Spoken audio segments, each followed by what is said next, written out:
Hi everyone, it's Norman Kochnick here. Much later than expected, but we're on. Um, I think it's important to debrief on the day's play.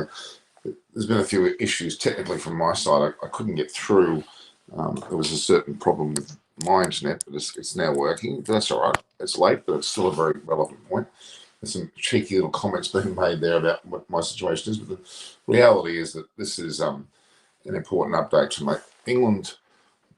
In England, the conditions have been yet again providing a less than a full day's play, but admittedly, it's still an intriguing one. India, in my opinion, have held their own today. I think they've done particularly well under the conditions. I was very impressed early on with the batting of both Shubman Gill and Rohit Sharma. Mind you, they both did nick off, so to speak. They did obtain the edge, which I kind of expected. You'd have to say in such amazing conditions where the ball swings, cuts, and then Jameson bowled particularly well, and certainly early on.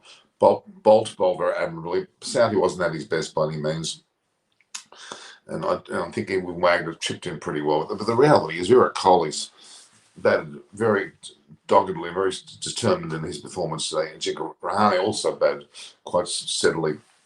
The reality is that the score is by no means in a situation where one side can say favours another, but the reality is basically because of the bad light that the day has ended much earlier than expected. But I'm not concerned by that fact. This match can still be won and lost. There's still a number of days. I know still a number of people are. The number of people have actually. Anshuman Galton made a comment here that Norman probably was watching Portugal versus Germany. Well, in fact, because I haven't got a German background, that's a fairly legitimate thing. And actually, I did have a Brazilian golfer many years ago, so you could argue I could have a Portuguese relationship as well. But no, the truth is that's not the case. I had an internet problem. I've had to unfortunately start now. We had a kind of a blackout in my area of Sydney, and it didn't actually allow me to get on, so I had to deal with that. I'm sorry about that, but I'm here now. And I think the most important thing for this particular time of the day is just to give an update on the way things have transpired. The fact that the stop-start nature of the match like this is expected, but there's a lot to be intrigued about. There's still some 64.4 overs that were actually played, which is commendable considering what we expected a couple of days ago. The reality is that Jameson, Wagner, bowled, all chipped in. They did quite well. But then there's this the sturdiness of the partnership with Virat Kohli, in particular, for some 24 or thereabouts overs, both Kohli and Rahane have actually doggedly kept their wickets intact. Virat Kohli, very impressive. You would argue, a different style of innings than normal. So what have we got here? So yes, Zara Tara says you can post an update on your Twitter handle about your status so that fans can tune in at the right time. That's a good point of view. I unfortunately was too busy trying to do things, and my apologies for me more. But we will have a session after every day. We will do that, albeit a bit later than expected, about an hour later than expected. We will be here, and I will do that out of respect to other people. Yes, I appreciate that. After having done this for most of the year, I've generally been fine, so I do apologise about that. But what's your take? If you're there online, tell me your take on today's match. Clearly, we're all happy that we're players actually occurred. India, in an overall sense, had batted admirably on a day where the wicket was certainly in favour of the bowlers. New Zealand were not quite. New Zealand were somewhat off. They were a little bit off today. They weren't by any means at their best. And I think the point is that if they weren't at their best, and that's certainly the case. I'm just going to see whether a partner saying said she might be able to join if we go late, but it's still relevant. We'll try that. Okay. So, guys, if you're online, let me know your thoughts. Brahmi, good morning, Norman. Yes, good morning. It is morning, sure. And I was not sleeping. I watched the whole match. I found it very intriguing. I just don't think the New Zealand bowlers took a trick today. The reality is that New Zealand should have taken a lot more wickets, should have been in the position of ascendancy. They were not, and that was unfortunate. I'm going to be joined tomorrow by Gautam Bhattarayan as well. He's a great commentator, a great author, a great media mogul, in my opinion, along with Buri Mujumdar of that status. So Gautam will be on tomorrow in the pre-show, which is 1 o'clock Indian time. I think it's 5:30 Australian time. That's going to be exciting. What do you take the umpire review, Colin? Can umpires review what they think? Yeah, that's. Why can't they? You have to tell me why can't. How can? Well, I guess that technically they can do that. It's a technicality. They actually can do that. So can Marcus Labuschagne make it into the Australian T20 squad? Well, he may well be able to, but I don't think Labuschagne's a T20 batter. I don't think Buddy Menzies is a T20 batter. He's a pretty good batter in the short form, but his area especially is Test match cricket. And I think he's quite happy with that. To be honest, I think he would like to play in every form, but I think he's quite realistic that he. In the Vitality Blast, he's batted particularly well, yes. But no, he's not deemed to be a part of that squad. Look, at the moment, Australian cricket, let's not talk about that too much, but to me, there's no point in talking about, that situation. So there's a discussion about that Indian women played really well from Barami. Looking at the score now, the match was drawn, so I guess they got out of that because, quite frankly, they really didn't have to follow on, and that put themselves in a bad situation. They did admirably keep themselves out of trouble there. But do they win the day? No, they didn't. I mean, England won the day despite it being a draw. I mean, England clearly, batted well in their first innings. India started brilliantly with their openers, and then they fell away. And to be 8 for 344, that was a good recovery, certainly, absolutely, it was a good recovery. But a dismal result being a draw is not what you wanted. Okay. Do you think New Zealand bowled too short after lunch, Speedy? By the way, the lunch he got wicket. Exactly. Now that's a fairly Rajiv Margaret. It is true. It is very, very true. The fact is that on a pitch which is favouring with a Duke's ball, to bowl short is criminal. I remember earlier on when we saw the likes of Gill pull beautifully, and it was some great cut shots. In fact, Pujara played a couple of good cut shots. They batted particularly well, but they weren't. There's no way that New Zealand would be happy with their bowling performance. No way at all. Wagner is perpetually a short bowler, but he bowled particularly well when he bowled full. But the 2 wickets were taken were balls that were very, very good on or off stump. Again, despite the fact that I mean, it's frustrating to see both Rohit Sharma and Shubman Gill do all the hard work, get off to a magnificent opening partnership, which they had when they were 62, and everything looked good at that point. And then both of them fell very quickly after, and relatively quickly after, and it was a bit frustrating. And then Pujara, who's always Betty Ryan, didn't do as well as he normally does. But look, Virat Kohli and Ajinkya Rahane apply themselves brilliantly. They know what's on the line, and Virat Kohli's innings at 44 today, despite that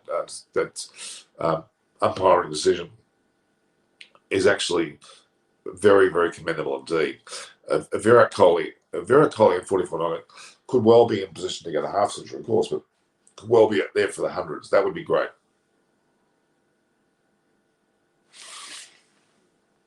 What we got here? Real playing 11 in England. Dark cloud showers. Okay. I get it. Look, the conditions aren't great, but do not use the excuse that the ICC are at fault for the location of this match. Do not use the excuse the ICC planned this date to make it a wet weather day, so to thwart India's chances of winning or anything like that at all. The fact is that that's not the case. They wouldn't put $1.5 million US as the winner and $800,000 as runners-up if they didn't take this game seriously. So I don't want any reason for excuses. There are no excuses. After the first day's play at 3 for 146, we still have anywhere up to 2 to 3 days of play. I mean, even if we only get 2 to 3 days of play, a result's very likely here. Very, very likely. If India at 3 for 146 get, say, let's just say they get around the 250, close to 300 mark. Let's say they achieve a 300 mark. It's going to put a lot of pressure on the New Zealand batters. You'd think the conditions will only get worse, favouring the bowlers more and more.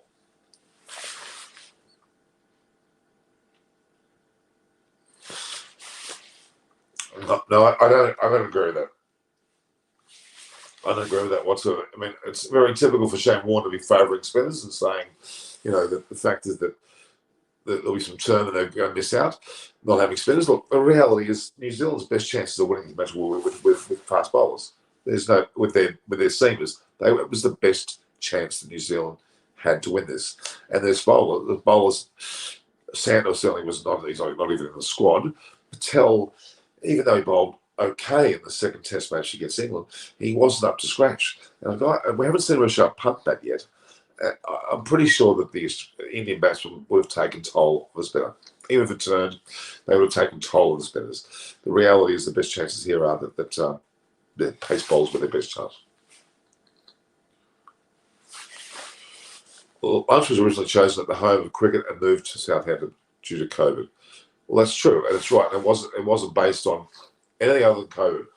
If you've got to blame anyone or have unique excuses, blame COVID, for God's sake. COVID is responsible for a lot of the damage that's been done to cricket over the last 12 to 18 months. But the reality is cricket has come through with flying colours. We've been able to play a complete series virtually in India.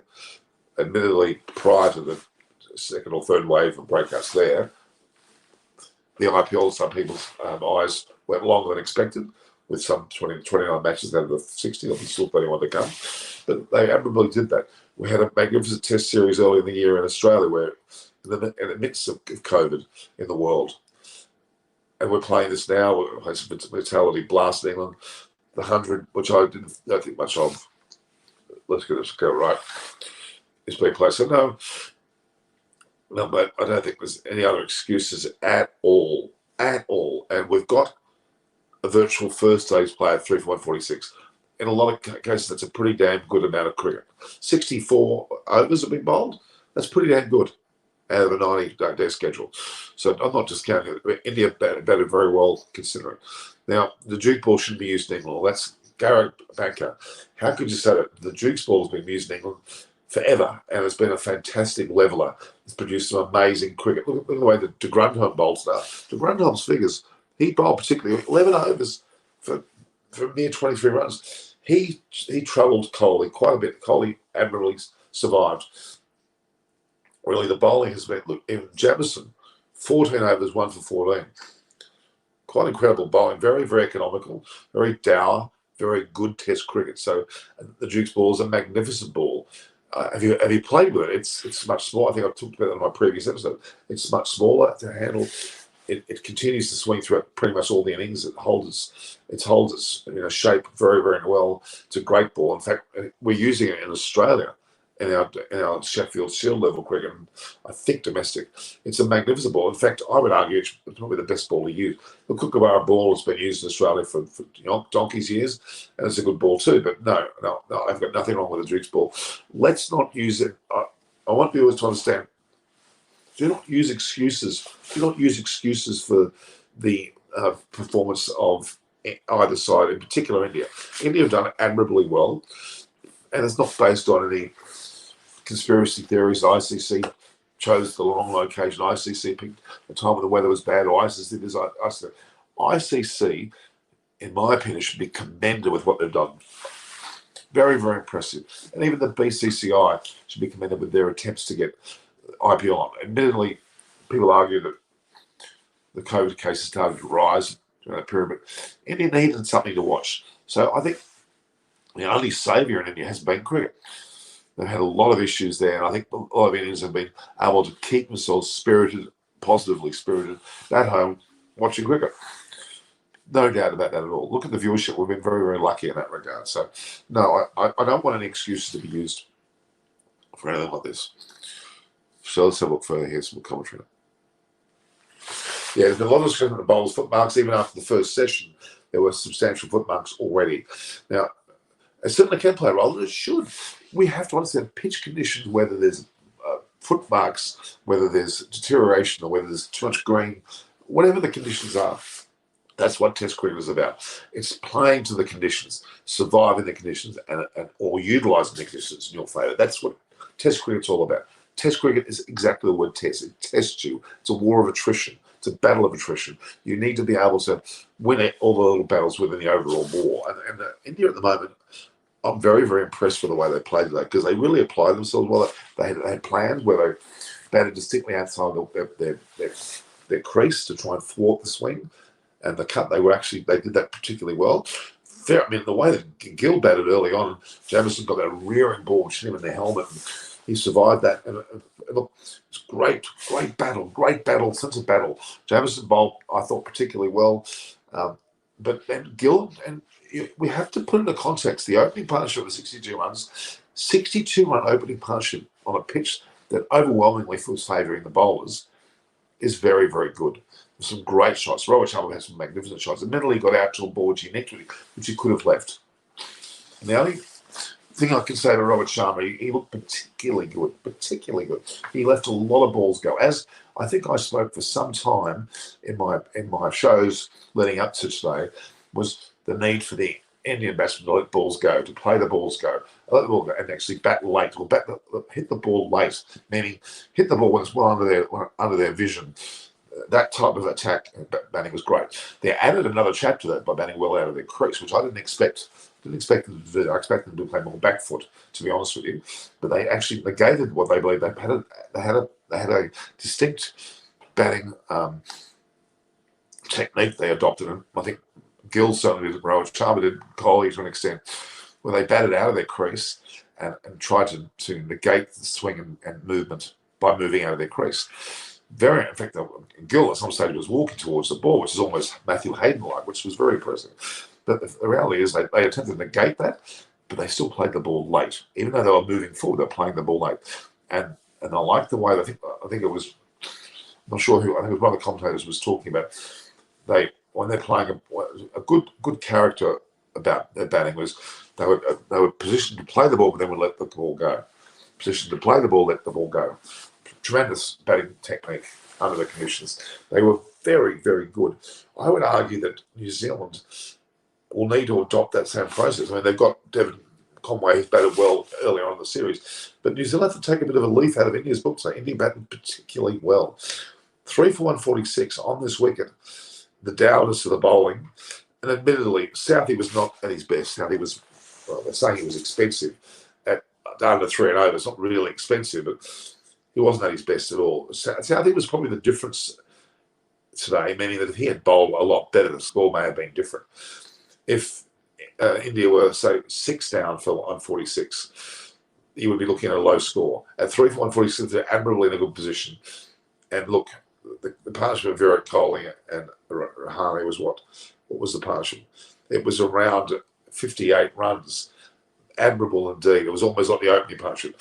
The opening partnership was extremely important, even though they didn't fall before lunch. I think Sunil Gavaskar made the comment that if India were told that it would be 2 for 62 at lunch, or 2 for 69, at lunch, they would take that. And I would agree with that. They would have taken that. So, admittedly, bad luck, stop play. There was intermittent nature of the match. The reality is we've got 64 overs in today. Now, I don't know whether that was exactly right. I think Munchie Vizom, I would have not predicted that necessarily for the day's play. The conditions don't look great for tomorrow. I do admit that. But we should still be able to get 2 days, maybe 2.5 days in this series. So we've got 3 days after tomorrow. Effectively, we've got 4 days left. I think we're going to see a result. If India can post around a 300-plus score, I very much doubt that New Zealand will get anywhere near that. And then that puts India in front. India bats with some control, gets up a total, and puts New Zealand a lot of pressure in the last innings. India can ascend and win this game. I think it was actually, some people were saying that it was not good that India actually batted first. Well, it was a toss to lose, and that's the perception. Virat Kohli did say when he walked out, which was rather cheeky, he said, we would have bowled too. I don't know whether that's really what he wanted to do. he would have batted, I would have argued. Munchie Ray. So Munchie will tell me, be my weather forecast person. It's I don't know how much cricket Chris got on today. I don't know that Chris Vernon got much cricket on, but the reality is that weather's going to play a factor, yes. But I'm loving this. I thought it was an incredibly intriguing match so far. Virat Kohli's 44, despite all, and Ajinkya Rahane also very determined to be there. I mentioned earlier on that Gill, Rohit Sharma, Kohli and Rahane had to be wary of the ball. That's all off stump. Keep the bat away from that and play with discretion, picking the right ball to hit. I was extremely impressed with the opening pair. They were letting the ball go very close to off stump, but doing a great service to them. They made New Zealand bowl to them. And New Zealand actually started to straighten the leg side. In particular, Southie was not his best bowl, was okay. By far, Jamieson was a magnificent form today. It was really, really good. His extra bounce was quite astounding. 6'8", as you would imagine. He is a very dominant bowler. He's going to continue to be a great bowler. In fact, I predict that Cole Jamieson will be better than even what Jofra Archer has been to England. I think he's fitter, he's more capable, and he can bat as well. I think Cole Jamieson is going to be a revelation. And they've got Matt Henry coming through as well to support Bolt and Southie. There's quite a bit of depth there. Yeah, I would say Cole Jamieson. And look, people who are saying that Colin de Grandhomme should not have been picked and the spinner should have been picked, I totally disagree. I don't agree with Shane Warne at all. New Zealand's strength was their medium pace fast bowling. They just didn't execute that well with bowls, or more so Southie. Jamieson de Grandhomme bowled very, very well. Wagner, mixed. He took an early wicket. I think it was his second or third ball. He took the wicket there of Gill with a very good ball. Yeah, they didn't bowl full enough. That's the argument, and I think New Zealand will learn from that. New Zealand will probably bowl better in the second day's play, which is day 3. But there's no way that anything can be taken away from India. There would be no excuses. India have done admirably well, and the Indian nation should be proud of their batters.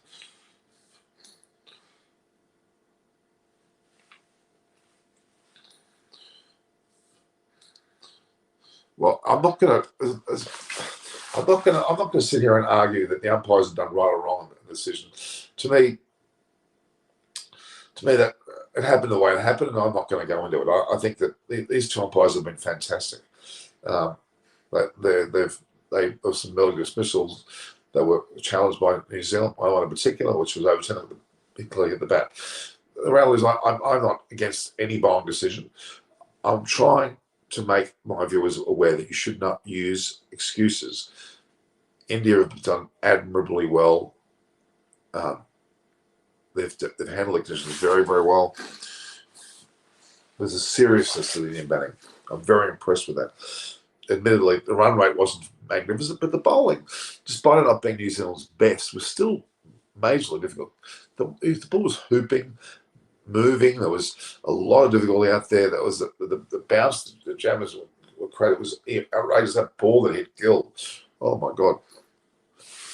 Okay. Yeah, ICCW should extend the test match to any result produced 90 overs plus. But yeah, just as championship deserves real winner, not a washout. Yeah, totally and utterly agree. Totally and utterly agree. You've got to support the ICC. They've given a complete 6th day of a test. Could they have given the 7th? I guess they could have, but they gave already some fairly strong dispensation for the weather by giving a 6th day. Yes, and don't worry. ICC want a result. India want a result. New Zealand want a result. All sides want a result. They want to see a winner.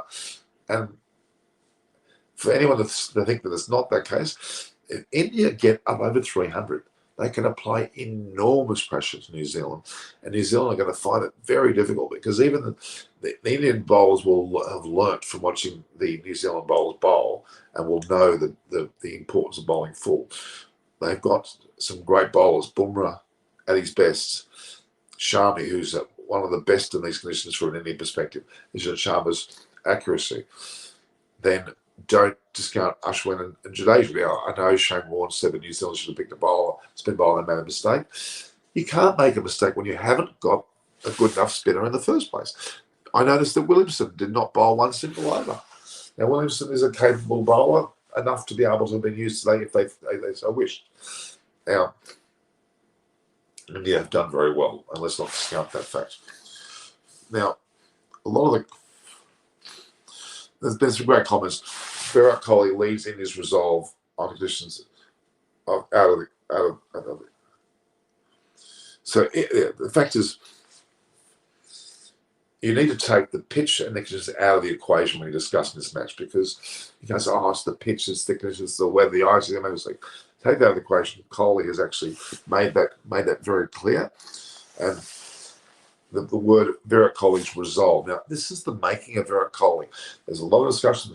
He's done very well. He hasn't scored a century for 2 years or whatever it is. A number of Test matches he hasn't scored a century. But if he scores a century in this Test match, even a very solid, 50-plus score, under the conditions he's done magnificently, showing a different form of resolve that maybe most wouldn't have necessarily expected from Virat Kohli of late. He's done well. And then Rahane of a similar mode is there as well. And they've brought themselves together. They're pulling their best out for this innings. Disappointed with Sharma and Gill not going on, but let's put this into context. When we see New Zealand bat, we will then be able to judge how good or bad this Indian innings is. I actually think New Zealand are going to struggle somewhat, and the pressure will be heaped on them by India. India will bowl at their very, very best. Maybe they could have used Siraj, perhaps, but no. I think Jadeja, the accuracy of Jadeja and the guile of Ashwin will be crucial. And look, Shane Warne's decision to say New Zealand should have bowled spin. Patel would have made no difference today, and if he came on when the impending batting of Rishabh Pant would have murdered him. I think it would have been a mistake to bowl. I maintain that this wicket today deserved seamers, and they didn't just execute as well as they could have. New Zealand would have been unhappy with their performance today. But Jamieson not, and Carl Granholm did have Kohli's measure. Some particularly good overs, some very difficult. Some decisions could have went against India, but they didn't. No, Cricket will say the Mr. Drink having spinners. I don't agree. And this is my favourite comment. Really today, this is my favourite comment. What a day of cricket it was. What a day of cricket it was. There's no doubt about that at all. It was a great day of cricket. Magnificent. Okay, will this test get a result? If not, then even at college students and draw test championship, will be. Well, it won't be a bad result, but it won't be good enough. No, I don't agree with that. A draw is not good enough. We want to win this match. Kane Williamson is we heard the discussion before the match, some pre-tape discussions about the relationship between Kohli and Williamson. They've got great respect for each other. They've got very similar goals in life. They both learn from each other. They read similar books. They have similar attitudes, similar goals, and they've got a great respect for each other. Both players will play hard, but they're going to try to get a victory either side. And they won't be satisfied just playing at a draw. The way that India batted today was not for a draw. India batted for survival, but they did better than that. 3 for 146. I will argue that the last 2 innings of this match, you could well see scores of that nature, if not less. Mark my words.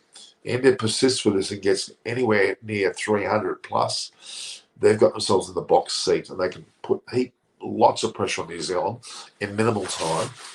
And even though New Zealand are pretty good batting to that lineup, it's going to be a test of how good a Williamson can bat.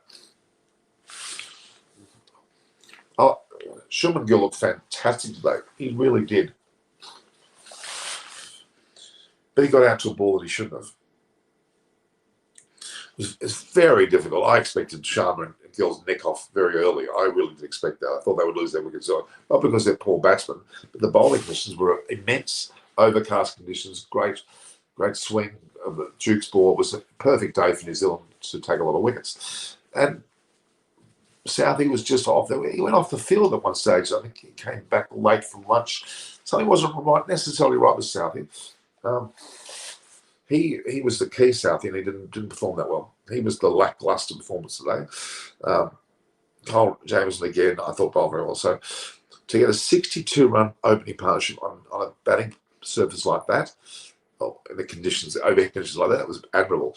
And even more so was the way that Kohli Rahane, after they did lose a few wickets, actually held their mettle. Virat Kohli, 44-9. If he goes on to score a century, this could well be his best century in terms of importance, especially if they win. Yeah, Rohit Sharma, some of the punches he played were magnificent, and he let the ball go very, very well, and so did Gill. It's just the ball that Sharma got out to. It was a bit too wide to play. He could have been a bit more Pajaro-like and let that ball go. Yes, and Gill tempted as well by a very good bowl delivered from Wagner early on. Yeah, they could have perhaps survived those two, but we've got to put in perspective. There's still a 62-run opening partnership on an English wicket at its peak. Magnificent. Jameson or Wagner? I have to say Jameson. He impressed me a lot today. One of the early balls he hooped in and hooped away. And I mean, Gill played him fantastic. I think Gill drove him down the wicket. It was a magnificent shot. Gill handled the position. I was quite surprised, actually, how well India started. I thought, wow, they're really serious about their performance today. And I was very, very impressed, actually. But, yeah, I don't know. I just, New Zealand did not perform as well as they should. And they'll be somewhat disappointed, to be honest. They could have had India 6 down for 146. It would have been a lot more of a 6 for 146 would have been India if it would have been New Zealand's favour. But 3 for 146 is definitely in India's favour. It's not even at all because that's 3 wickets lost in 64 overs is pretty damn good.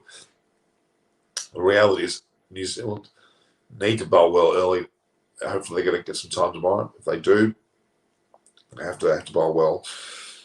But if India can ink out a double score of late 200s to early 300s, that's going to be a substantial score.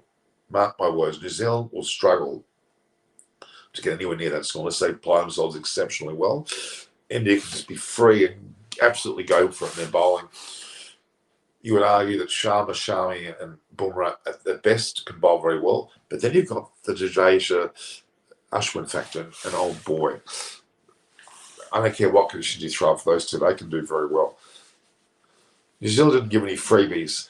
Yeah, that's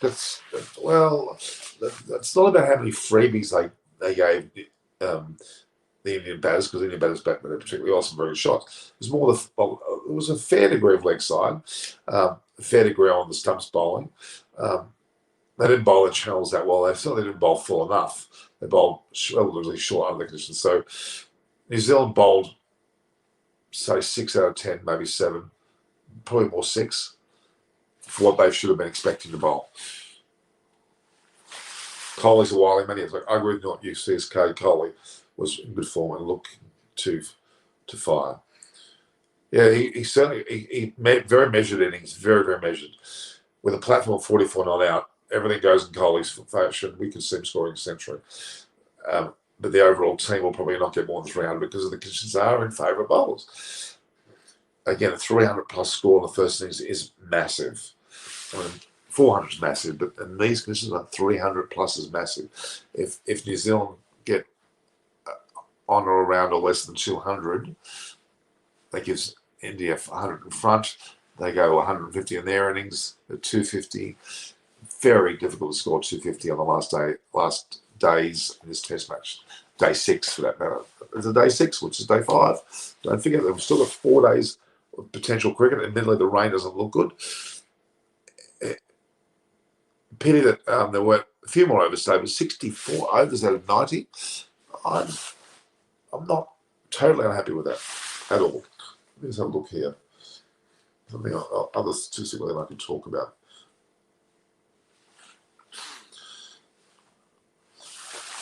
See, this was Test cricket at its best.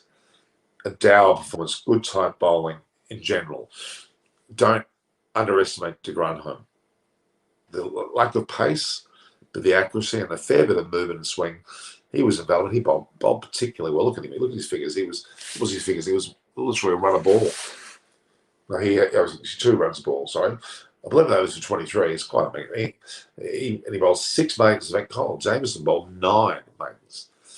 Very, very impressive. Very good morning, Norman. Well, this morning for me. It's in India. It's now. What time is it in India? It's just past midnight, 12:30. Well, time to be talking about cricket as far as I'm concerned.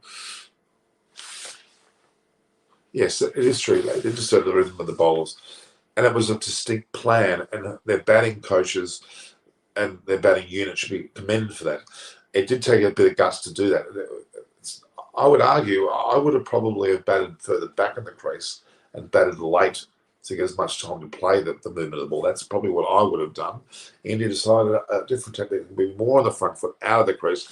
I don't know whether English batsmen, for example, who are local to there, or even for that matter, New Zealand batters would necessarily have adopted that approach of being out there. Quite a bold move. It can come unstuck as well, but they've done very well.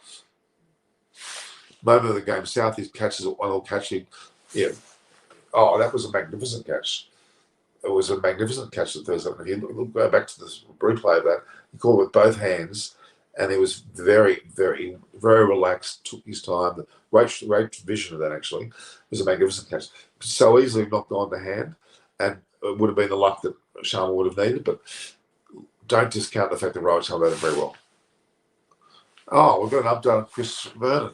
Where's Chris? Why isn't Chris joining us now? Munchie, tell Chris to join me. Munchie, tell Chris to join me. It's not late where you are. It's what time is it there? It's something like 9 p.m. No, was it 9 p.m? Yeah, it's at 8 p.m. in fact. So the update on Chris Vernon, who was our regular club, who was on earlier today from the ground at the home ground of Seven Oaks Line. Chris made a 50 and a couple of wickets today. Well, the 50 is admirable. I'm impressed with the 50. There's a couple of wickets were they the tail end. What more of an update, Munchie? I want to hear about Chris. Chris would brag about his bowling. Pretty ordinary, if you ask me. But no, the reality is he took 2 wickets. Did he take a couple of wickets? Well, it's pretty. Dinesh Karthik in commentary. He's not bad. I mean, Ian Bishop's magnificent. Gavaskar's always great to listen to. Dinesh Karthik's probably not the best Indian commentator, but he's not bad. And they seem to like to use people on deck who are physically there. Under COVID, they could have brought in perhaps a Harsha Bogle or a number of other commentators. Craig McMillan, I would never have expected him to be a good commentator, but he's done admirably well. Ishigu was a good host.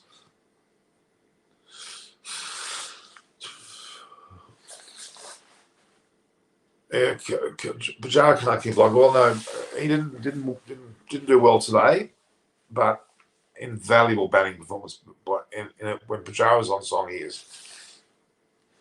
Medium pace Trundle, well, that's even a bit of a what must medium pace. Medium pace at 50, maybe? I don't know. Should India drop Pujara? Hell no. Hell no. He's has proven to be the most significant batter of the team in many, many, many performances. Look back to Australia on that last day in the 4th test. He got battered and bruised, I think, from Cummins' bowling, and he survived. So the fact is that that's by Pujara's extremely needs to take cheeky singles. He tries, but no, Pujara bats an end in a match like this. Pujara's tailor-made for this type of performance. You would argue the likes of Kohli batted more in that mode.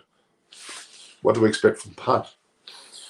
With this sort of platform, with 3 for 146, he should be told he should have a license to go for it, in my opinion. He should have a license to go for it because that could speed the performance up. Virat Kohli and Rahane should bat a bit more, should try to ink out a 200-plus total in the morning, if that's what they get a chance to do. Then Punt can absolutely go for it and bring it over 350, and then put India in a match position where they can't lose, and from that position they can have an all-out barrage of attack instead of an incredibly tight field, and put a heap of pressure on New Zealand, and they could falter. And then India are in the position where they should win this match. Maybe a little bit early to say that, but if they get a score of 250 close to, let's say 300, they'll win this match if time permits and if conditions permit.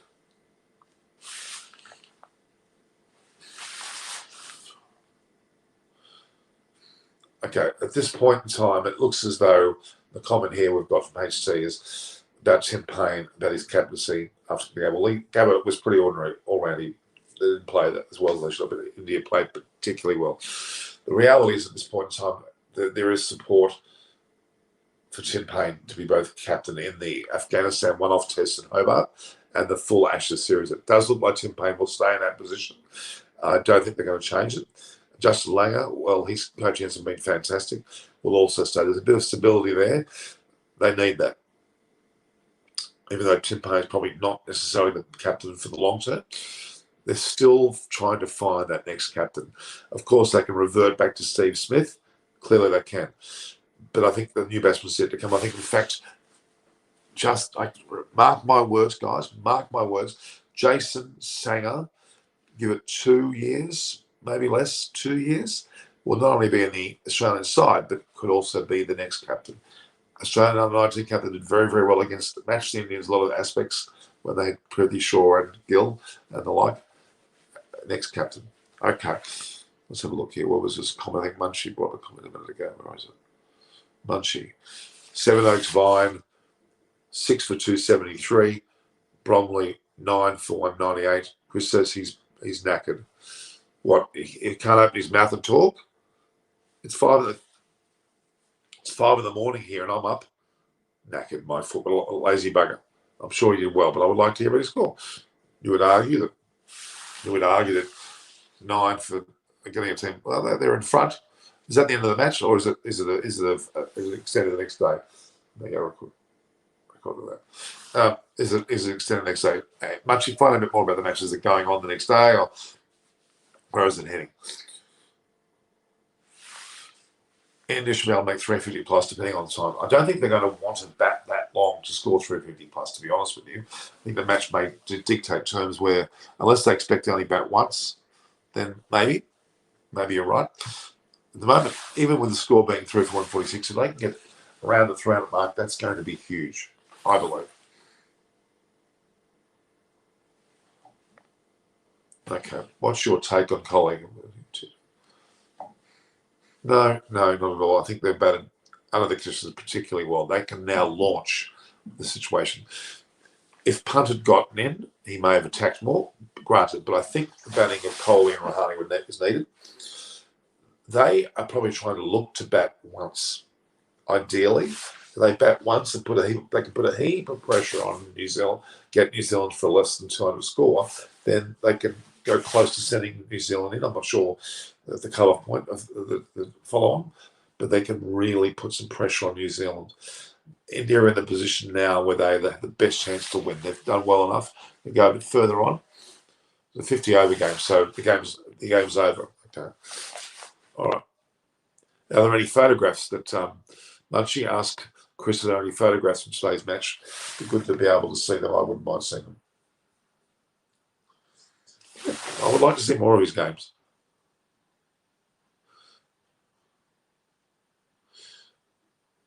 Okay, game's over. Are we saying game over for this match? I don't think so. There's plenty more game going on here. Don't teams take this?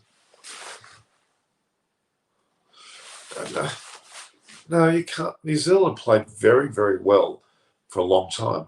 They've got probably one of their best teams ever compiled at the moment. Maybe McCullum would have been another person I would add into that best players, but they've got one of their best sides at the moment. Yes, but I've got a comment. So India held on in the women's cricket admirably. That was pretty good. And both women and men's have done extremely well. I'm very impressed with both sides. New Zealand, they continue to make finals, and the short format and now the long format. They've got a good side. Pound for pound, New Zealand are probably as good as any country in the world. It's certainly better than Australia at the moment by a long shot. Yeah, that's true.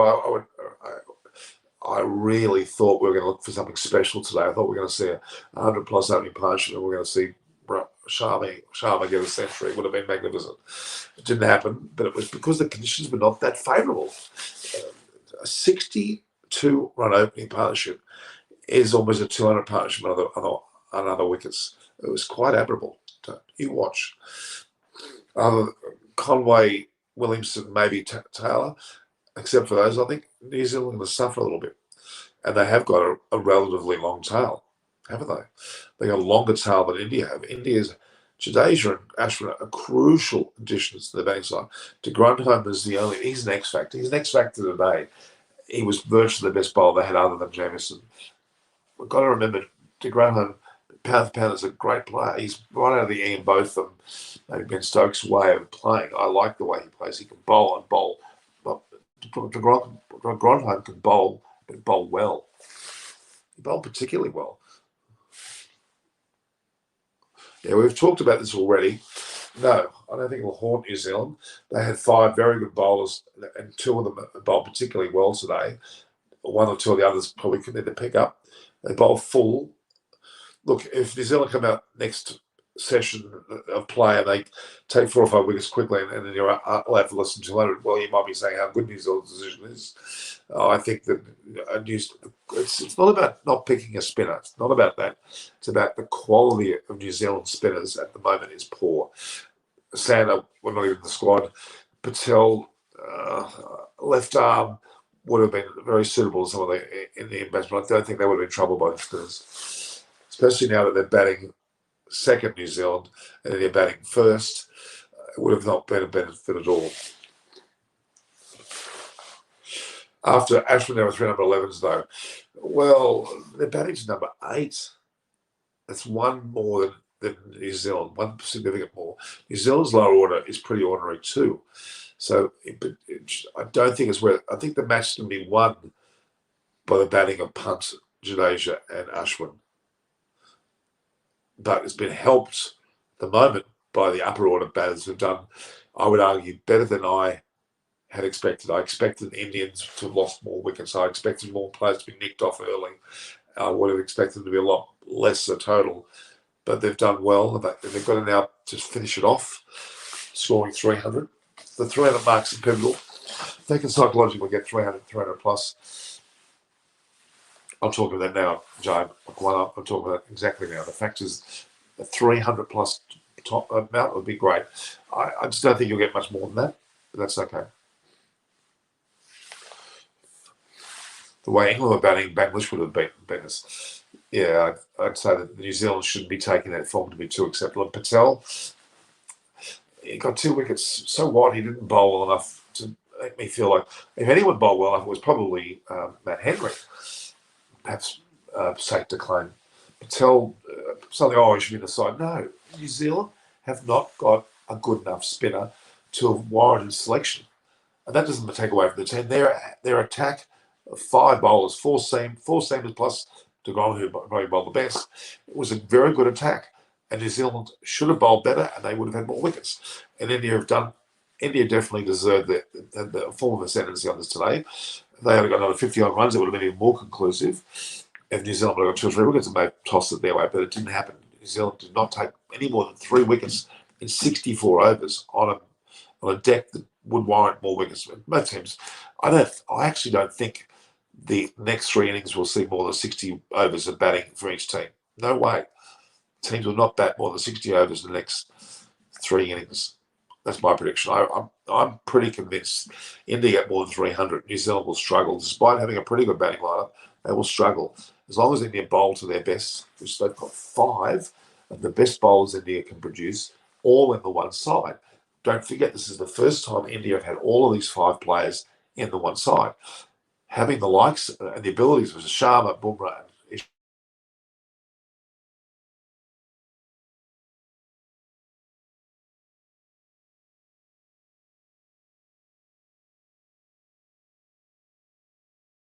reception problem here. Let's check it out. We had internet problems throughout the day.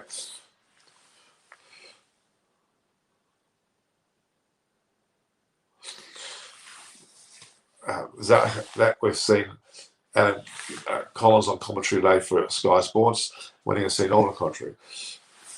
There'll be a date. Hopefully, with a bit of luck, we'll see what happens with Sky News here in Australia. Catherine McGregor is trying to get people like Monty Panesar into Australia and perhaps myself and a few others on, and that would be I'd be great on them.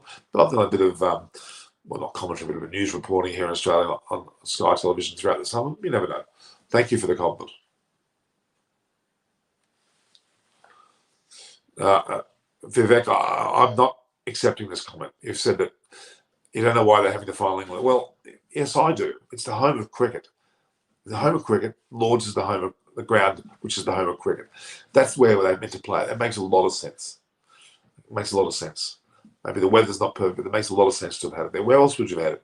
You shouldn't have had it in India or New Zealand, because that would have favoured either side. You had to pick a neutral ground. It wasn't planned as neutral ground because they could have played in England with the England play, or for that matter, with Australia. So no, I don't take that at all. You can't use the excuse of the conditions. Admittedly, we'd like to see 5 days of cricket. We've been given an extra day, which we effectively have had 3 for 146 on the first day of play. It's not bad. It's much better than what we would normally expect. Now we're going to have problems on the ground. Okay, England is not the home of cricket anymore. India is now. India is the epicenter of the future of cricket, no doubt. But England is where cricket came from. England, 100 to almost 200 years ago. The Lord's Ground has the most history. It deserves a final. Yes, no, I don't agree with you. England is still the home of cricket. India is certainly a force to reckon with. It's certainly one of the most significant teams. It's there. It's India's era of cricket, as it was the West Indies era in the 70s, Australia's era, maybe the 90s to early 2000s. That's Australia's era, was West Indies era. England had eras throughout many, many decades over the years. South Africa had small periods, but it certainly is India's era. As Pakistan had one stage of the World Cup in Australia, it's India's era, and deservedly so.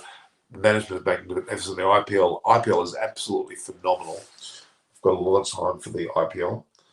It's a great spectacle, and we're going to hopefully see some more matches.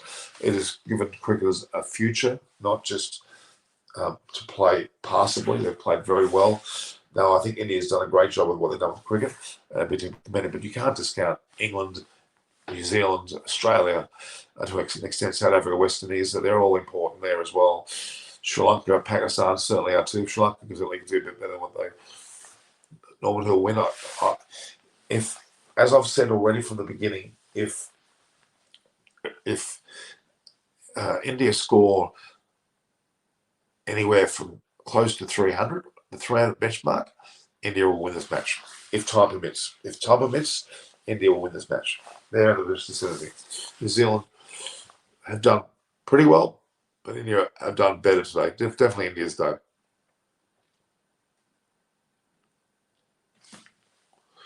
So yeah, Prithvi and Punt will lead the future, and Gill too. Pretty sure Punt and Gill are the future of Indian cricket. There's no doubt about that. As is, I've already mentioned Jason Sangha. Jason Sangha. If India score 350, if India get the opportunity to score 350, they'll win this match. They certainly won't lose it. There's no doubt about that. And they're talking about Pan having shades of Dhoni. Pan has shades of Dhoni and Adam Gilchrist. No, he hasn't got shades of Dhoni and Gilchrist at all. He's got complete, unadulterated ability of Rishabh Pant. Let's put Rishabh Pant separate to the other two, because I think Rishabh Pant has a lot of facets, a lot of aspects of all of those players, but he's his own player. The time in Australia is 5:18 a.m. So what? I'm geared towards these 5 test matches. I'll be up as much as I can. A pity I wasn't on earlier. Frustratingly so. Well, it's okay. We can survive that. We've had a good 1,000+ viewers here. A bit late, but that's some ways a benefit, because normally at this time of the night, no one's on. They've all had they've all ran to being the first one to report. I don't necessarily think that's any better. We've got time to digest what's happened and talk about it. Yeah, it would be great to see Rishabh Pant go in there and score a quick fire 80 in a handful of overs and turn this innings from a 200+ total to a 300+ total. This is the ready-made nature of a Rishabh Pant. And if they had New Zealand's like bowling spin to him, they'd be 400. He's a tremendous player of spin. He would have eaten Patel up for breakfast on any conditions. Appreciate your comments. Very nice. If you're going to make great comments like that, which I really, really appreciate, help me by getting subscribers. And I don't mean just to get subscribers because I'm favouring India, which is rubbish. I've had some people say to me, oh, Norman's just doing this to get Indian favours. That's absolute garbage. If you knew what I was all about, I'm actually for cricket around the world. I don't care who the country is, who the players are, I support cricket. I spent 15 years with Sri Lanka, if not more. I was married to a Sri Lankan. I immersed myself in Sri Lanka. I love Sri Lanka. I'm very frustrated with the way their cricket is going. They've got certain administration problems. They've got issues there, some coaching problems. There's got a lot of, I won't go into detail, but they've got a lot of problems that they're overcoming. But I still have a great deal of desire for Sri Lanka. I enjoy Pakistan, the UAE and Malaysia, for example. I love England, certainly, South Africa, New Zealand, and I particularly the West Indies. Australia I do as well, but they're all an even keel for me. So for anyone to say that I favour India or pandering to an Indian audience to get more viewers, I make hardly any money, virtually no money out of this. I'm spending my own money. This is my own money. The merchandising is more of an enjoyment rather than, oh, let's make money. I'm not that interested. I'm not trying to pander Indian audiences, and people who say that annoy the crap out of me. I'm very upset when people say that, but I want people to support me by getting subscribers, getting more viewers, getting the ability to share this network. That's what it's all about. We've got plenty of great platforms out there. We know a lot of them. I mean, there's a lot of great platforms out there. We're actually a community. Melinda Farrell, Jared Kinder, the Jeff Lemons, Adam Collins, the Keshuvs, the Warriors, the Debashers with John. We share. We're friends. I'm great friends with Buri Majunda from Sports. I'm a great friend of Extra Time's Debashers Centre. That's what it is. It's friendship. It's the love of cricket, which is the most important thing.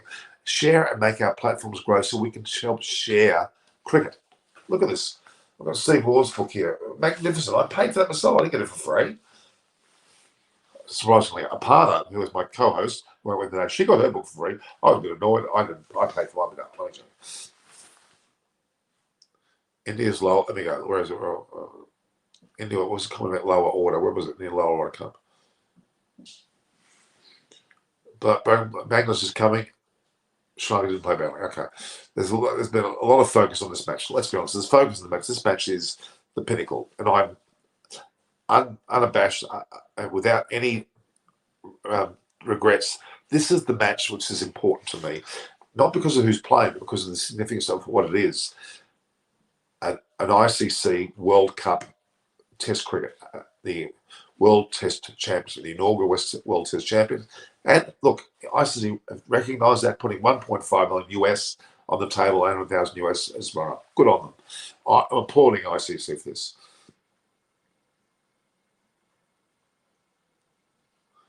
Okay, where are we? I don't know what the result will be. I love Norman. Okay, that's nice of you to say that. But yeah, look, this game is being set up by the likes of a fantastic performance today by the top 5 batters of India. They've done very well under circumstances. This does set the match up for tomorrow for someone like Punt to come and win and say maybe another 40, 50 runs on the ball and the score's about 200.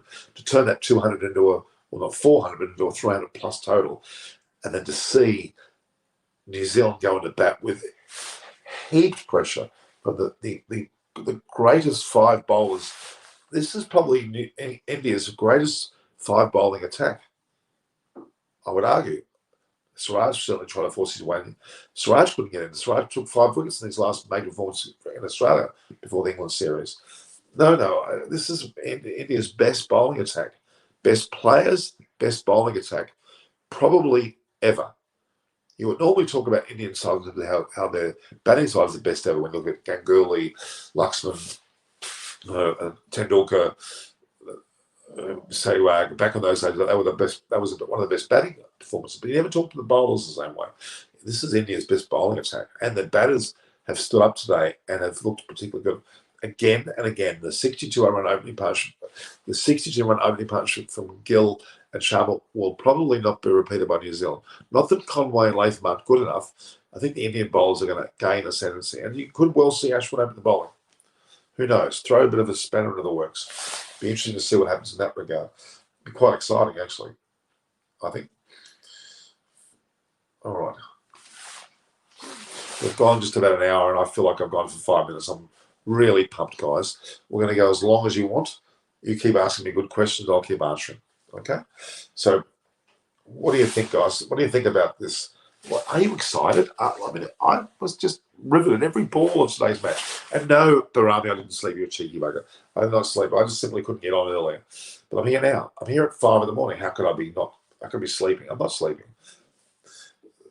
I want this channel to become a go-to channel to help people out. And there's plenty of other channels, and they're all good. I can name half a dozen which I watch myself. Even like that cricket guy with Sorban, he's a lot of fun watching him. I mean, Gilly's cricket is a new one coming up from Gill. He looks great. Kesha's got a bit of music feel, so then you got the greats of Jared Kimber, Melinda Farrell, and Jeff Lemon and those people. And you got the platforms which are traditionally good, like Extra Time, a magnificent channel for its purpose. It's great. Buria with Sports Today, he brings incredible guests. Ted Dorker on at will. It just shows how much a great friend and how well loved. Buria Majoon is a magnificent guy. So knowledgeable. So he's like me. He has a passion for cricket. I think if he got paid nothing, he would still do it. Really. He's got a museum, a great note in Kolkata. Then you've got, Kuntal, the ABP News. You've got a whole range. I mean, Galton is a great writer. Vijay has been a great writer with his great authorship. There's Siddharth. You've got a whole bunch of people who own fan clubs, which I get on the show. I'm very blessed. Then you've got the cricketers, Panesar, Monty Panesar, obviously, Adam Holyoke. You've got Alan Mullally's, done very well.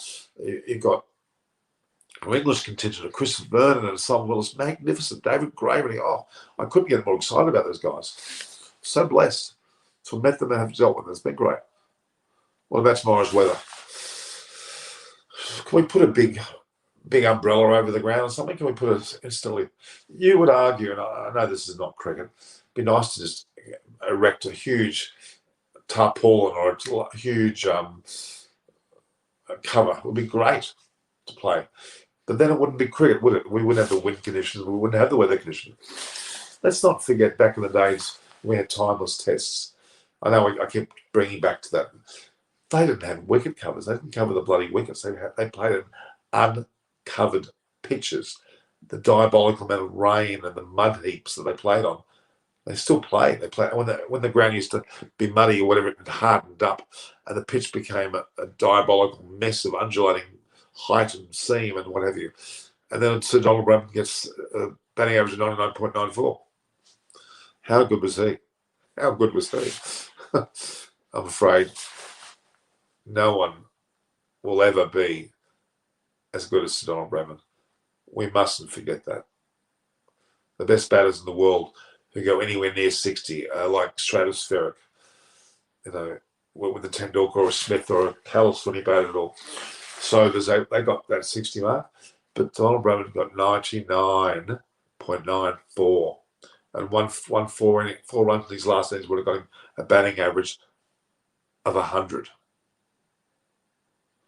Just try and picture that batting average of 100. Scary.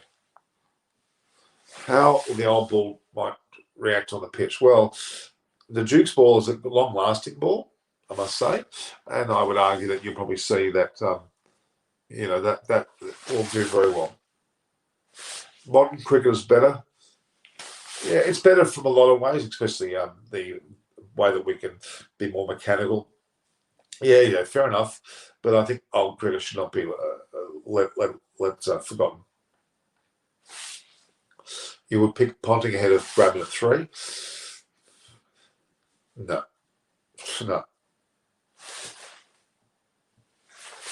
14 hours until play, it could all change. Are you saying, Munchie, that could change me, that we can have play? I'd love to have a little camera, like, on airplanes, you can lie there on the plane, if you go business class or any class, you can see the front of the plane, you can even see the weather patterns and everything. Wish I had that. I'll show that stuff here, batting limit. I know that we can't predict the English weather at all. Match is going good, but it's missing the thrill we get to see only once New Zealand have batted. the spiral of go is still to come.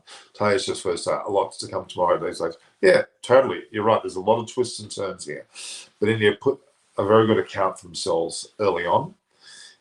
I predict New Zealand will not handle the pressure as well.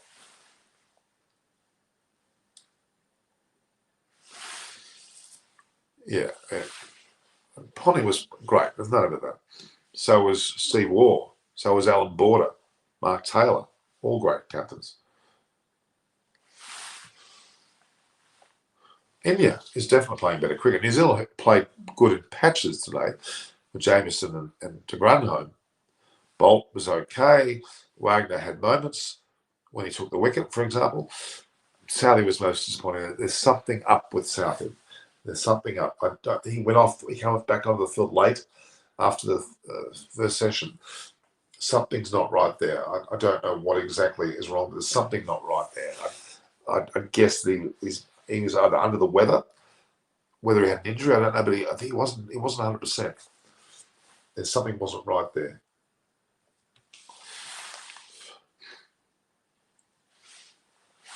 What percentage would you give India? I'd say 60 to 70%. It's very strong. Can fall very quickly. Yes, the match is going good, but we already talked about the weather. The weather's the key. You're right, Munchie. Munchie, what hope have we got of getting 3 days out of this match? 3.5 days. Have we got that potential? If we have, there's going to be a result. They're going to play according. They're going to try and win this match.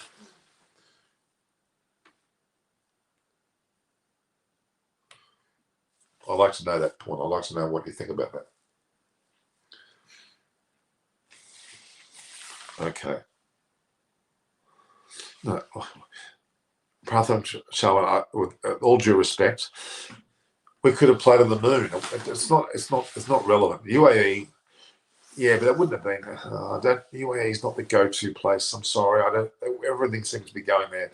I don't agree. I wouldn't have gone to South Africa for sure. You could have even played in Northern Australia if you really wanted to, up in Cairns or Darwin, if you're going to talk like that. But no, I don't think there's anything wrong with location. It is the home of cricket. It is traditionally where you would play a match like this. It creates a leveler. The bowls come into the equation. The pitch was made with a bit of bounce, seam, and certainly some potential movement, or more so even a bit of spin. No, I don't think there's anything wrong with location. And let's not talk about, if they only played it over there. No, they only played this topic here, and ICC have done it deliberately. And please, that's honestly not going to wash. The reality is, this is the match. This is the location. Be done with it. Win within that circumstance. Do it. Overcome the obstacles. Win this match. And India are definitely in a position to be able to win this match. If they get punched early, if they get the first system, they get a lot of runs based on some attacking batting by punch. If he gets in, that is. India score 350 in the better part of tomorrow. Let's just say 300 realistically. If they get 300 in the better part of tomorrow, they can put enormous pressure on New Zealand. Enormous pressure on New Zealand. Enormous. Who have we got, John? Keshav decide. If anyone would be here at this time of night, I thought you would be able to be. How are you?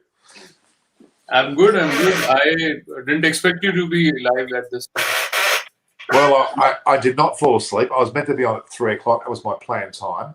The bad light situation may have brought me earlier on. I had some computer problems, and I think a partner was going to join me. I've got an amazing guest coming tomorrow if everything goes to plan.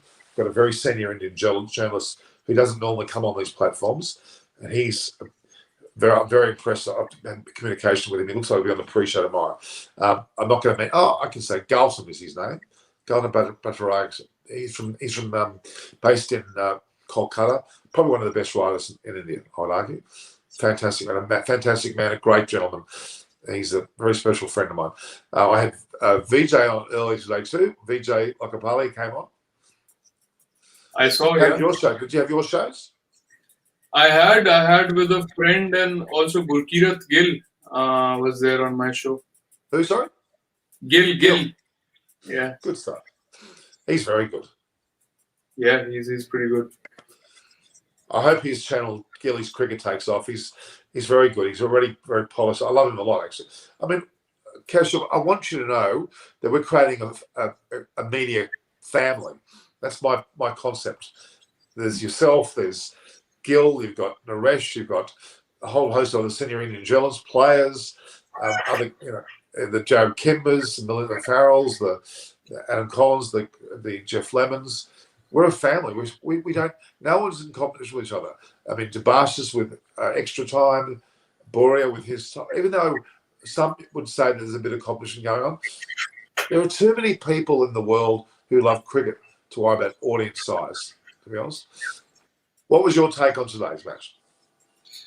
I felt it was a good toss to lose because even India would have fielded first, but given the fact that we are almost a 150 with 3, and Kohli is still there, looks pretty solid. I saw a stat where it said he was 93% in control today while batting. So I think good signs. And tomorrow, coincidentally, 93% in control. Where did that stat come from? I saw it on air, and incidentally, tomorrow, 20th June, or in fact today now, Kohli completes 10 years since his Test debut. So who knows? He gets a WTC final 100 on his 10th anniversary of Test debut. Honestly, I think it would be a great. This was the mark of the man. So just quickly, we're saying goodbye to Munchie. Thank you, Munchie. Munchie's been fantastic. Great perspective. The reality is that if Kohli does well, if he does well, he has already done well. The Indian batting performance today, the opening partnership of 62, has to be lauded over. The way that Gill and Sharma batted today was absolutely, it blew me away actually. And this concept of batting out of the crease, everything they did, they let a hell of a lot of good balls go, didn't they? Mark my words, I said they should do that, and they've done it. And they eventually did fall to that type of delivery, but they did magnificently well. Do you think Rohit and Gill played better than expectations, or New Zealand didn't really put the ball in the right areas in the first half? No, I think India batted better than expectations. Southee, I don't know what the take is on Southee. He was off the field there after lunch. He was clearly, something wasn't right about Southee. He may well have had a stomach upset or some flu-ridden thing. I don't know what. He wasn't 100%. I don't think it was an actual physical injury. I think it was more of a stomach-related injury because he was. So you have to ask the question: why wasn't he on the field directly after the lunch? Yeah, that's true. If you're off for 40 minutes for lunch, and you still need another half an hour to an hour, whatever it was, after that to come on, there's something not right with you. Would you agree? That's true, and I think before this game there was this whole so-called battle between Southee and Kohli because he's got him out so many times. I think the most number of times any bowler has got Kohli across formats, it's Southee. But the way Kohli actually kept leaving all those balls outside of, I think that probably frustrated him as well. And it shows, how long Kohli has come in these last 10 years, like we are discussing that tomorrow he completes 10 years in Test cricket. So just think about his first tour to England in 2014. Poor guy got 130 runs in 10 innings. And then in 2018, he got more than 600 runs. And now, even in this innings, it shows the amount of growth and development that has gone into becoming what Kohli is today. Absolutely. But I would take a step back from that, look at the way that, the man who I thought would be the most important batter in the team was Pujara, and because of his steadiness and his importance there to negate good bowling. But he wasn't needed today, you could argue. The other four that I would have thought were in danger of nicking have batted particularly well. They've applied themselves very well. They've let balls go. They've clearly had a mandate to let balls go, stay out of their crease, play the ball late under their vision to allow that. They could have done. I would have thought they would go on the back foot and play the ball late, which is also a good tactic. They decided to go front foot, which was very, very well. It's borderline risky. It is.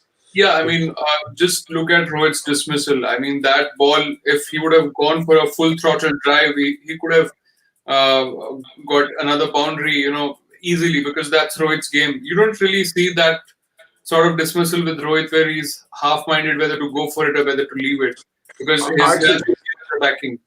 I don't know. I disagree with you. I don't think Rowan was half-hearted with that shot at all. It was a good ball. They enticed it. If you looked at the previous deliveries, he was enticed to do that by Jamieson. He was enticed. The reality is that Rowan Sharma batted particularly well today. I just felt he committed a little too early in that shot, because if he would have thought of going for it and then he wanted to later withdraw from it, he probably, for me, he got into two minds, and Gill agreed with me on that. Well, the reality is he shouldn't have played the ball at all, to be honest with you. There were several deliveries which were on off stump, which they let go, which were perilously close to off stump. Gill in particular, they did very, very well. That was way too wide. Sharma knew that and shouldn't have played it. Okay, to be honest, he shouldn't have played it. Some of the remember that punch shot which he hit for four? That was some magnificent shots by Sharma and Gill. One great pull shot and a very strong drive off Jamieson. They both batted admirably well. Yeah, but that's been the problem with Rohit over the years in Test cricket, isn't it? He gets those starts but never converts it in overseas conditions. And today was a perfect. I would agree with you in most cases, but today was important what he did. It is important, absolutely. I mean, given the occasion, given the conditions and the pressure of a final, it was. But at the same time, see, you can probably give some sort of breathing space and leeway to Shubman Gill. You can cut him some slack because he's new. He's just 20 years old. He's playing his first test ever in England, that to a final. But with Rohit, who's a much more senior guy, seasoned campaigner, throwing away a start like that was also his first game as an opening batsman in England too. Yeah, but then he's 33 years old. He's been playing for so long. I mean, you don't expect Rohit to throw away his wicket like that, isn't it? Yeah, look, in a perfect world, I would have loved to see him score a 100+ partnership. Yes, but 62 opening partnership is pretty damn good. And on top of that, what Gavaskar said at lunchtime, he said, if India were told they would be 2 for 69 at lunch, they would take that. I totally agree. Yeah. Only losing 2 wickets on a pitch, which is totally and utterly in favour of the bowlers, is very, very good. And then 3 for 146. More than 69 for 2 at lunch. If somebody would have told 146 for 3 at the end of the 65 overs at the end of the day, I think India will be a happier camp after tonight's play, isn't it? Oh, no doubt. No doubt. Yeah. If they're able to get 300, okay, and I mean that. I mean, I'd love to see Punt go out and score a quick 80 tomorrow, and he needs to be given a license to kill. Kohli and Rahane bat a bit longer, probably towards 200, and if a wicket falls for whatever reason, Punt should bring them to 300 very, very quick. And then India, if they can bat as long as they can, they get 300 plus. New Zealand will be under enormous pressure. And with 5, as I was saying earlier on before you came on, Kish, this is the best 5 bowlers India's ever had in a bowling attack. Ever. Yeah. It's their best bowling attack in Indian history. Bar none. They've had great batting lineups in their history with Ganguly, Laxman, Tendulkar, Dravid, Sehwag, but they've never been able to say they've got their best 5 bowlers. I don't think I've ever seen an Indian bowling attack this strong. See, the problem is tomorrow, if they get through to the first hour, which is very important and tricky. The thing is, after 15 hours, the new ball is due. So even this whole first session becomes very important and tricky. So I think, given the fact that tomorrow again, in England, it's always the case. I mean, the first hour is so important at the start of the play, and then you have to negotiate the new ball. So because of that, I think even 250, 270 it's game on. If India can get to that, because the attack is, even our attack is so bloody good. But you talked about the best attack we ever fielded in a test match, and it's so baffling, isn't it? I mean, these 5 had never played a test together before this. Well, it's been due to everything from circumstance, injuries, conditions. And Bumrah has never played a test match in India. And that's where Jadeja and Ashwin play together most of the times. Bumrah is yet to play a test in India. Well, like we've talked about Kohli showing his mettle today, I'm hoping that Bumrah shows his mettle, because if Bumrah bowls at his absolute best, he will be lethal. But who was it who told me today that the bowler that's the most significant bowler for India is going to be Mohammad Shami? In fact, Vijay Lokapali, I asked him who his three main players were for India that will make a difference. He mentioned Kohli. He mentioned, who else he mentioned another batter. I think maybe Jadeja or Ashwin, but he did mention Shami. And I asked him, why Shami? Because I would have thought out of the five bowlers, he's the fifth out of the bowlers in terms of the importance of their performance, because I think Ishant Sharma's experience, Bumrah at his best, the two spinners, they're going to be the more significant bowlers. But he talked about Shami over them. It kind of showed me that the importance of Shami. Shami is a good bowler too. I'm getting asked by Kunal Sharma. Now, the name Kunal Sharma is very well known. I don't think it's Kunal that I know. But my prediction, Norman, and I'm going to get yours too, because I still think India are in a box seat. India encounter score of 300. Then New Zealand will be under enormous pressure. And India can field up pressure. It's going to be very difficult to score off the square as this match goes along. More and more difficult. And I think as I said, if India get past 250, it's game on. And it also depends upon rain and, what kind of weather we are having in the coming days. Because I feel if India get to 250 and we have at least 3.5 to 4 days of Test cricket in total, then a result is possible. Because then, Shane Warne put a tweet today that New Zealand missed a trick by not having a spinner, because if it's seen... I don't agree with him at all. I don't agree with him at all. But he had a point. He said if it seems on a wicket, then it will definitely spin, and India is playing two spinners. Yeah, but that's not the point. I think people are forgetting this. You've got to put your best bowlers on the park. New Zealand simply do not have a good enough set of spinners. Santner wasn't even picked, and Patel, despite one performance, does not warrant being in the side. And Rishabh Pant would have taken him apart. I think New Zealand done the right thing. Their strength is their seam bowling. And if they bowl better, no, I don't agree at all. I vehemently don't agree with.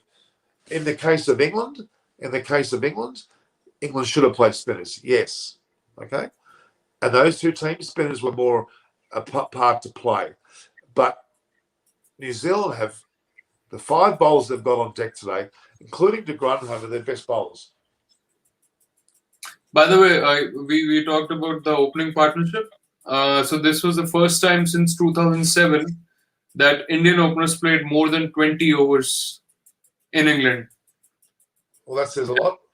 Can you guess who was the last pair in 2007 to do that for India? Sehwag and was Sehwag still around then? I'm not sure. Sehwag would have been maybe would have been Vijay, Murali Vijay and Chikadala. No. You're not even close. Maybe somebody from our viewers can guess, and I can tell the answer. Is it a shock? It's a shocker, yeah. Okay. So they open the batting with Ishant Sharma? I'm joking. And I'll tell you something. One of them is in the commentary panel for this game. Well, that's Dinesh Karthik, or was it Gavaskar? So Dinesh Karthik. Yes, Dinesh Karthik and Wasim Jafar. They were the opening pair in 2007 series, which India actually won in Dravid's captaincy.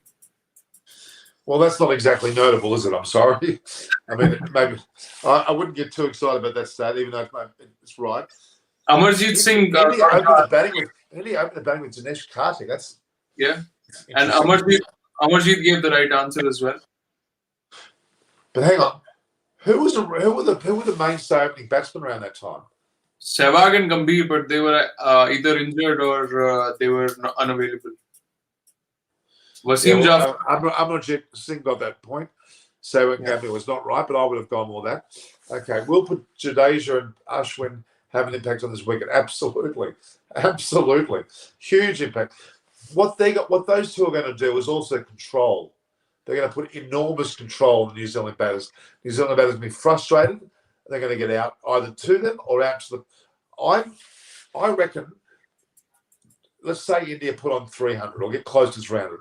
I predict the next 3 innings, if they get to play the innings, there won't be a score more than 200. There won't be a score more than 200. It's a good thing. It's a blessing in disguise that India lost the toss and batted first, because with the two spinners, ideally you would want to bowl in the 4th innings, isn't it? Of course.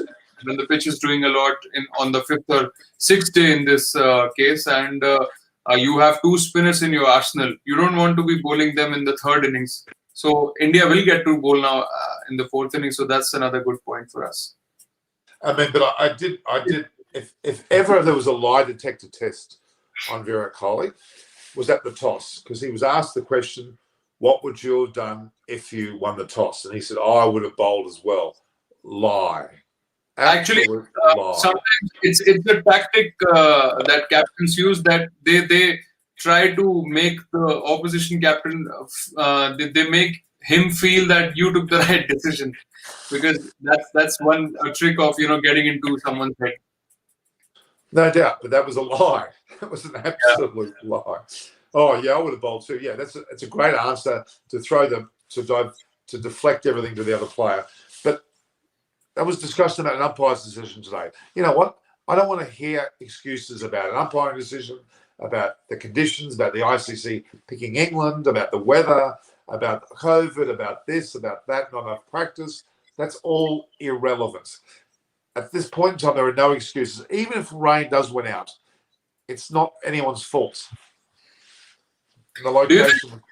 Do you think if the game would have started yesterday itself and not today, then New Zealand would have actually picked Ajaz Patel? Because since it rained all day and then you're starting on the 2nd day in the conditions, would that have changed that decision of playing at spin? No. Look, the reality is, I don't know enough about Patel, to be really honest with you, but he doesn't impress me. He's not worthy of being a frontline spinner in a World Test Championship final. But two games ago, Santner was their first pick. Yeah, it doesn't make any sense. I mean, if Patel was their gun spinner from the day one of this series against England, and he played and he did well, and he was their frontline spinner. And New Zealand used the word front. In fact, take note of what Williamson said, the word usage. He was a very clever man. He said he's putting in his frontline seamers today. That says everything. That says everything. Siri's asking me questions on my iPad. Okay. The word frontline tells me everything. Patel is not their frontline bowler. Okay? Period. India's one of their frontline bowlers. India's one of their frontline bowlers.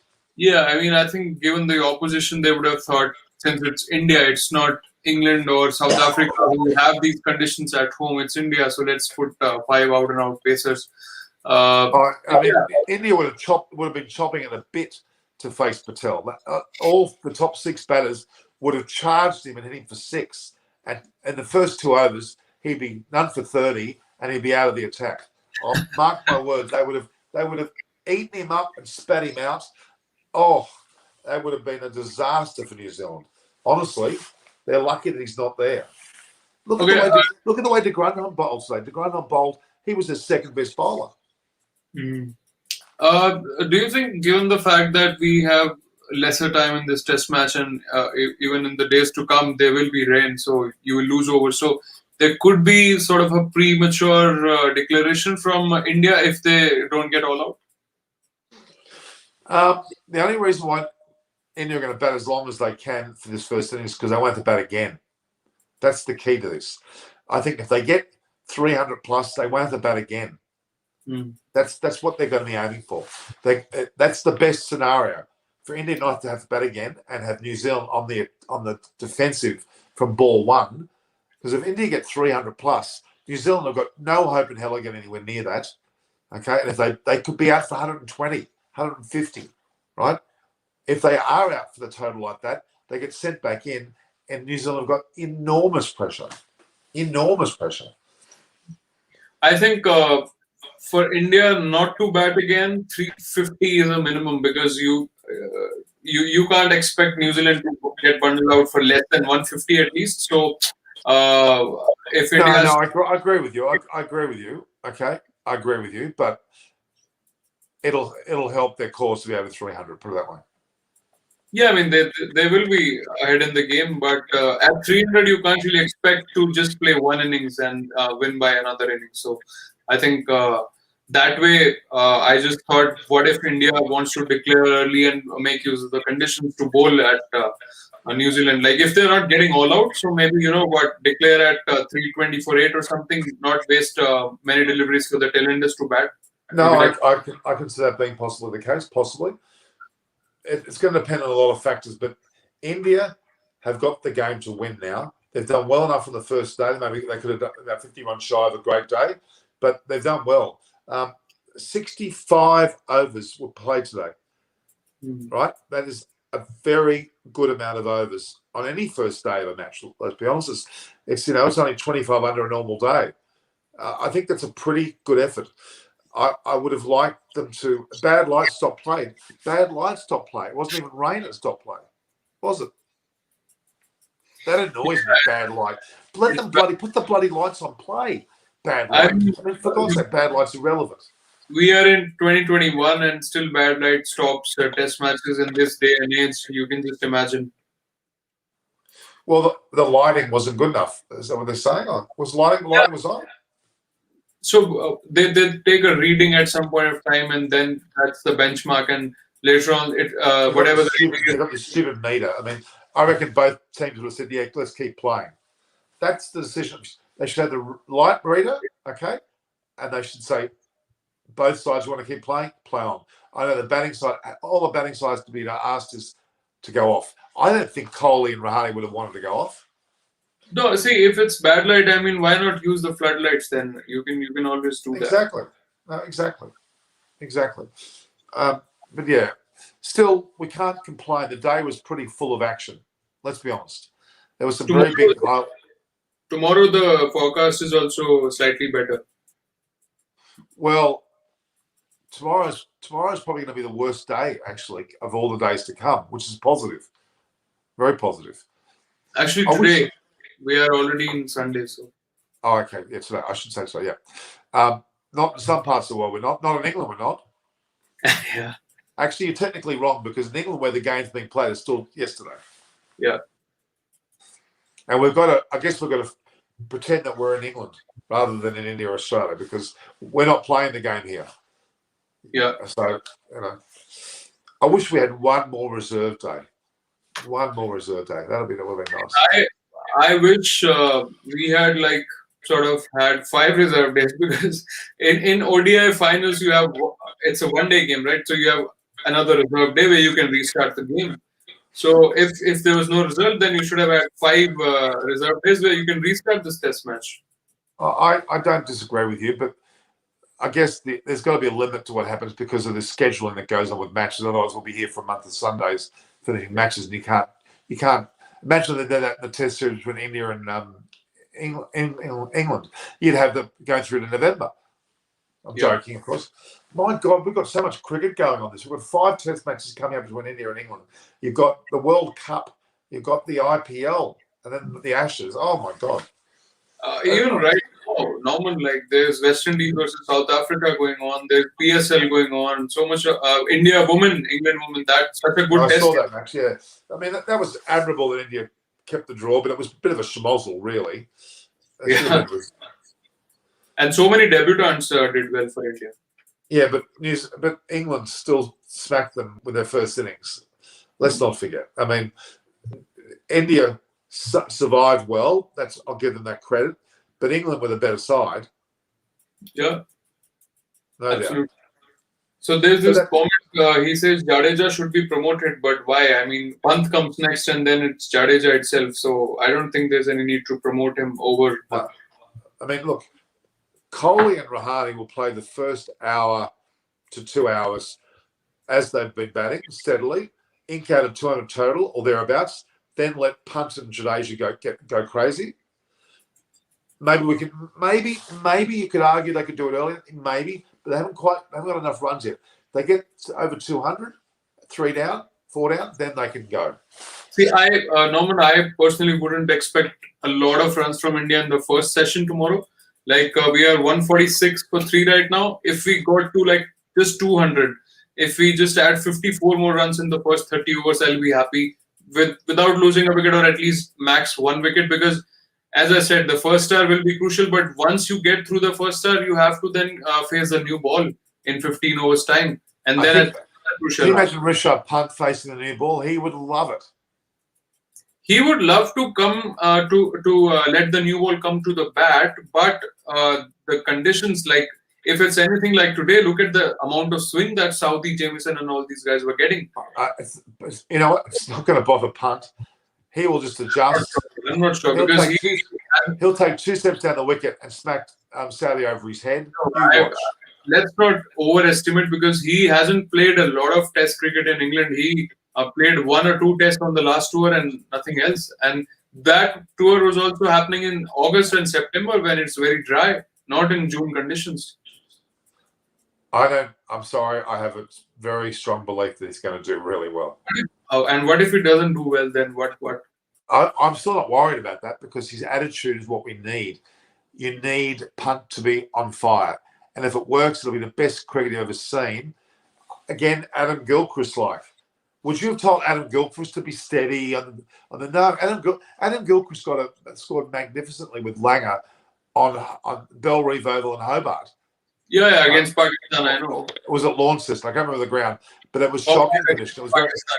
It was very bad English conditions, and he went out there and so no.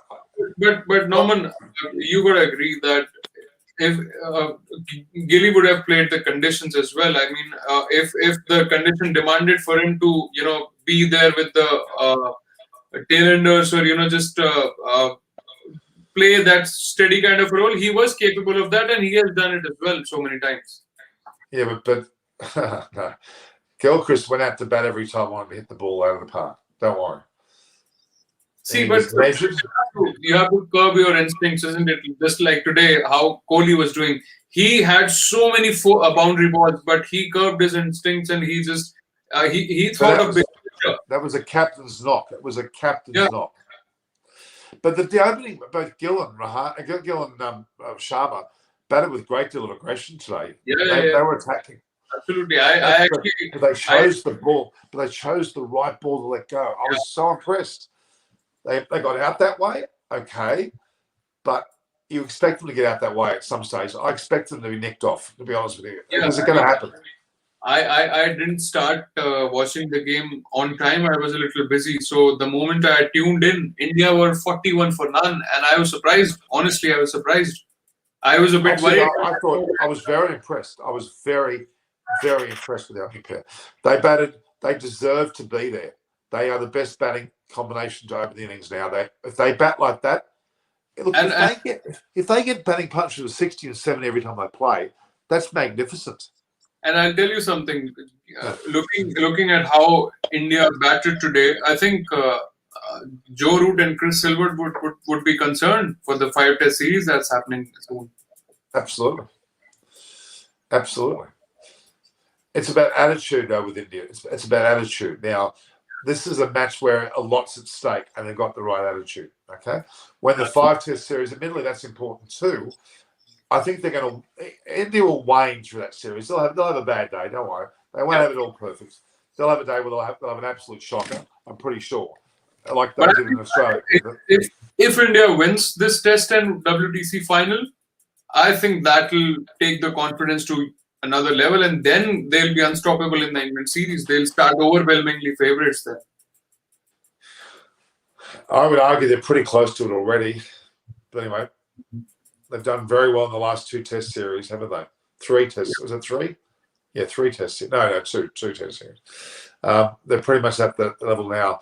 And this is the watershed moment. This is a battle of the true sense of the word. I'm still buoyant over both teams are going to want to win a match. I'm sure of it.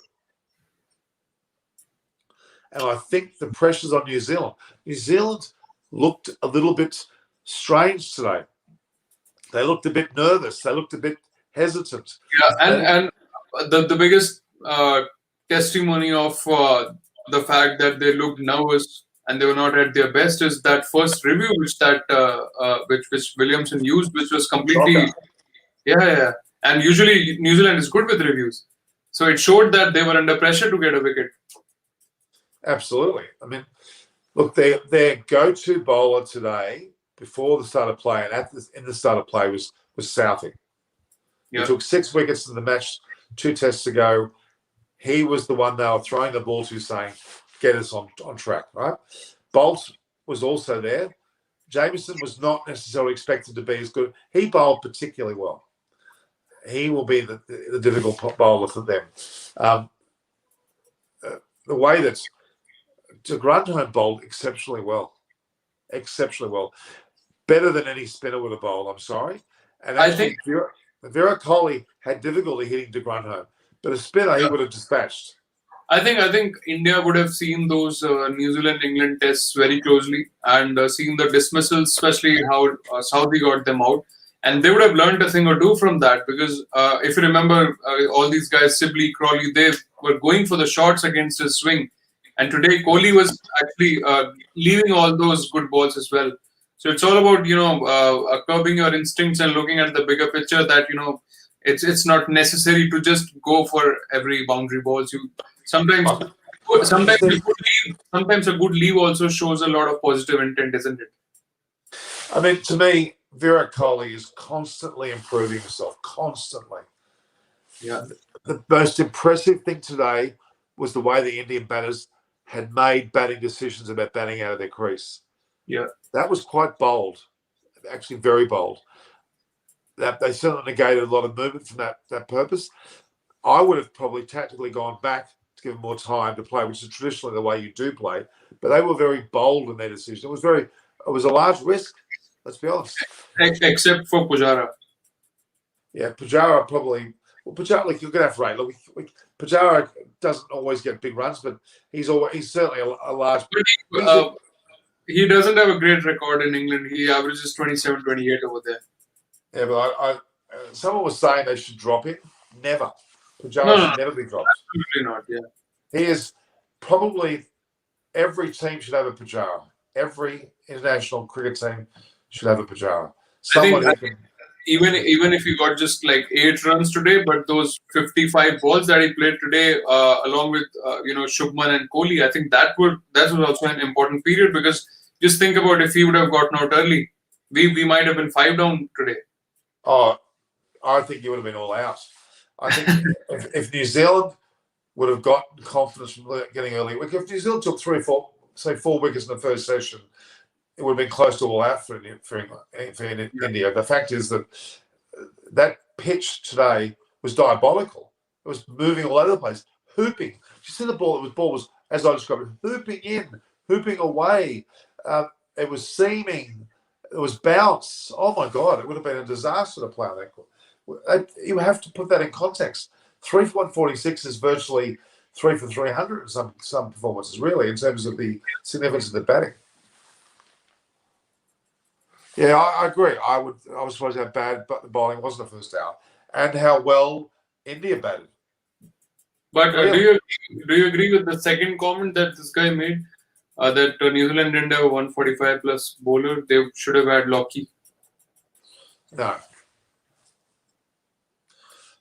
The best 5 bowlers for New Zealand were on the pitch today. Lockie Ferguson, everybody talks about him. Look, I don't think out and out pace would have necessarily been important because Bolt, Southee, even the Anderson and Broads, the Ishant Sharmas, they're not express pace by any means. I think people are talking about Lockie, but I think before him, I think in the pecking order, Matt Henry was also an option for them. Yeah, but then you just can't. It's like you could argue Matt Henry was a bit like Siraj for India. Maybe, yeah. He was unlucky to because he was man of the match in the last test that New Zealand played. But Matt Henry was man of the match last match. But this is not the World Test Championship. That was against a subpar England team that really played badly. Yeah, but then Norman, it was the same Matt Henry. It was the same Indian batting lineup in 2019 semi-final of the World Cup. Yeah, but how could you not have Southey, Bolt, Jameson, and Wagner in the team? How could you not have those four? And you can't put. You needed someone like de Grandhomme. He's effectively the spinner in terms of a slower pace delivery, in terms of the slow pace. And Kohli had those overs that Kohli was facing de Grandhomme were the most dangerous for Kohli. But do you think having that less amount of pace also makes it easier for batsmen to sort of make a decision whether to leave it or? Complete opposite. You go into two minds. His balls were extremely accurate, and there was a ball that swings and cuts at a slower pace is actually more difficult to play than one coming through fast. Yeah, but then if you're swinging in slow pace, I agree it swings more. But then because of the more amount of swing, doesn't it become easier for batsmen to either get or just get away? If you look at the English domestic season, which is the best example in county cricket, the most successful bowlers in almost every side are the de Grandhomme pace. Yeah, that's also true. So if the records show every England side would have a bowler like that. You go back to there was a guy called Ellison who used to play for England. He was even slower than de Grandhomme. He would clean up getting 5 and 6 wickets all the time. In fact, he got 7 or 8 one innings against Australia, against some amazing sides. Ellison, you go look him up. He was phenomenal. He would only have a bowl in England because he was too slow for most other countries, but he was perfect for England. I think that's why Philander got a lot of success in England as well. Yeah, Philander was a great example. He wasn't fast, magnificent exponent of the ball, but they're accurate. I mean, de Grandhomme was extremely accurate today. Extremely accurate. Bold, and he turned players around quite often. Kohli. And what a weird hairstyle as well. I love it. I love it. Why is it weird? It's right out of the 80s. I love it. Why don't you try it as well? I'll try and find a photo with me with a haircut like that. I've got one, definitely. It was the mullet was super duper in the 80s in Australia. Short and long at the back. That was absolutely in. You should find it and put it on your community. I'll find it somewhere. I've got the shortest of shorts as well, showing all my wares, so to speak. Okay, so normally it's almost 2 o'clock here. I have to go to sleep now, so I'll take your leave. You have to go to sleep? Yeah, it's 1:42 a.m. So you can see. Since when are you asleep at this time of night? No, I've started to sleep a little early for the last few days, so that I can do my stuff before the game starts, and then I can watch the match for the rest of the day. All right. You can see the sleep in my eyes, isn't it? You look okay. All right. Okay. Thanks for coming on, Kesh. It's been good. Thank you, Norman. Thank you guys for watching. And if you guys can go and follow me as well, please do. For sure. We all know we got your. You don't put your handle on your thing, silly. It's the same. Then put at in front of it. Then tell people that it's the same thing. I can do that, or you can put my name in the title of the video. And you can also put yourself in the comments as well. Yeah, I'll do that. Okay. Not in the live chat, in the comments. Okay. Yeah, sure. All right. All the best, Keshan. Thank you. It's good to have Keshan on there for a while. He's always good at this time of night. Now, we're into I'll give it another 10 minutes or so, and it's question time. You're going to ask me a question to ask him. It affects the footwork psychologically. Yes, absolutely. When the conditions are perfect, you're expected to get wickets. They were expected to say 6 or 7 wickets today, if not more, and they didn't, which they failed, you would argue. Although India hasn't scored enough runs, maybe. That didn't seem to have to change much of their plans or any spies presented by New Zealand attack. Yeah, New Zealand didn't bowl as well as they should have, but India did apply themselves very well, especially the openers, and then ultimately Kohli and Rahane.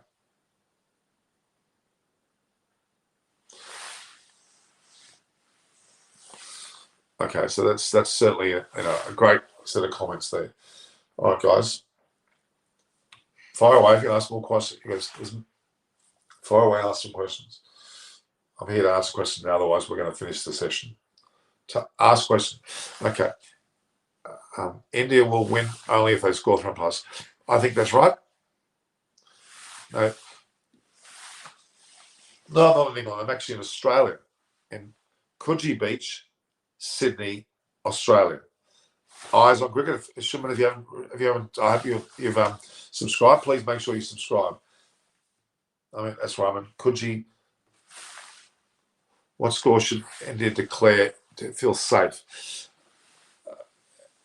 Well over 300 will be obviously safe, but it'll judge.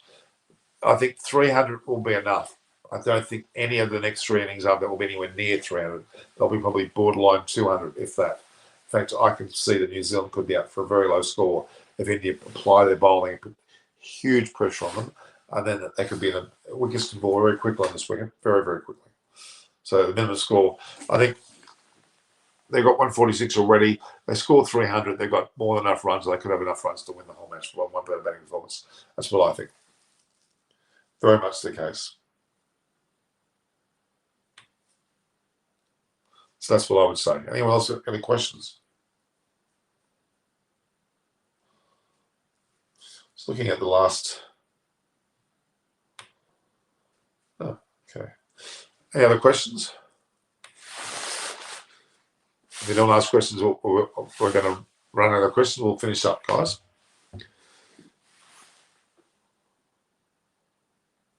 Do I think the Indian spinner can be effective on this pitch? Absolutely. Absolutely. Pressure, scoreboard pressure, field position pressure, tight bowling, Ashwin and Jadeja together, tightening the screws. My God, New Zealand are going to be popping them all over the place. New Zealand will be in pretty deep trouble if you ask me. Rishabh Pant will be told to go out there and whack it. If India can ink another 50 runs before he gets in, he'll be told to go for it. But he won't need to be told to go for it. He just will go for it. Don't you think the ICC should have reserved venue rather than a reserve day? Oh, that's too complicated. No. Well, New Zealand bowlers suffer. No, they're not going to suffer. They're going to suffer because they're not bowling well enough. It's not because they haven't got spinners. Their spinners or their one spinner was still not good enough. What's Keshav? I thought you're going home. What Australia's batting lineup have got against New Zealand in the World Cup? Probably not. Exactly. They wouldn't have got that. That's a great comment, Keshav. What are you making comments? You just left the airway. I thought you were going to bed. I'm going to record that.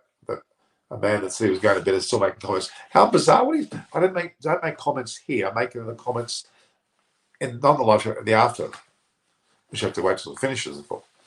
What's good score on the pitch? Really, anything 250 plus is 300 is a big bonus. Batting first, it deserves that because you don't want to bat again. That's the question. That if India can lessen the chance of them being to bat again, they'll win this Test match. Absolutely. Hugely. So that's my thoughts on that, guys.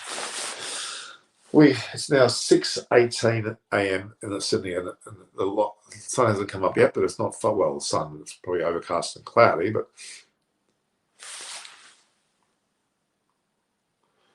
what do I make of the women's match? Well, it's admirable that India survived and made that a draw, yes, but England were always in the ascendancy there. New Zealand back to number 10. No, they don't. They got to the Granholm. Yes, but then India have got Ashwin. Brushing my teeth and watching this. You're brushing your teeth and watching this? Okay. Prediction about the game being washed out. Well, it's high, but it doesn't mean a game can't be a result. Probably rain in Southampton tomorrow. Predictions tomorrow. The rain is certainly on the cards. Shouldn't be any different today, let's hope. Fingers crossed. Predictions for tomorrow. India will bat well with Punt going really well. Milan, hello from Austria. It's good to see you on. Do you both know why there weren't many people around this? There were COVID restrictions. It was very sad to see low audience can't be because it was because of COVID. Absolutely. It wasn't because of injuries, that's for sure. Is day 7 possible? I'm afraid not. It would be nice if it was. Don't you think that there should be a super over if we end up in a draw? Yes, I'd love to see one. Any comments on Joe Punt? Those two will be pivotal tomorrow. They're going to be told to go for it. New Zealand bowlers, not in display. Southie was just under the weather. There was something not physically right. He had a stomach problem or something. He wasn't 100%. He took his time, came back from lunch. There was something not right about Southie. I don't want a match to end in a draw either. I hope it doesn't. 20th is like the 18th. Yeah. Yep.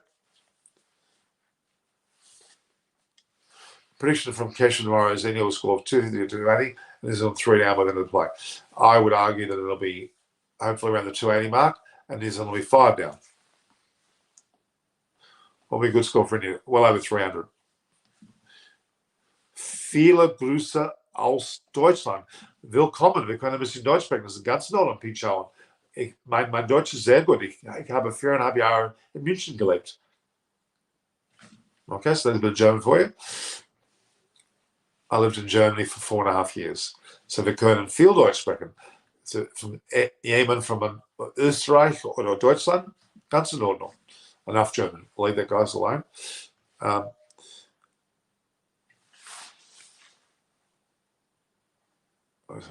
Do we have chance of having a result? Yes. I don't think the New Zealand are very keen to go for the Super. They have traumatic experiences, absolutely. Well, Vero scored his 71st century. Let's hope.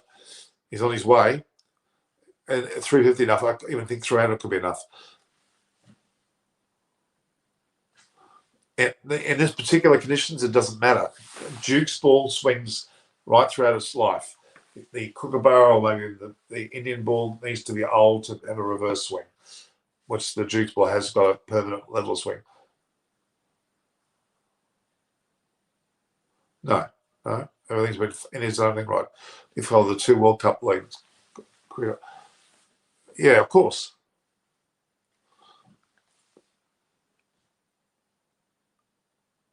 I totally agree with the fact that they are complaining too much about the ICC. The ground was not a problem. The weather just happens to be the way it is. They should be playing at Lords. That was the home of cricket. That's where the first, at these times, when they think when the 50 over first match, that was actually in England as well. No, there's nothing wrong with the location. Location is totally not an excuse to carry on that way. Okay? All right. 3 more questions and I'm done. 3 more questions and I'm done. 3 good questions.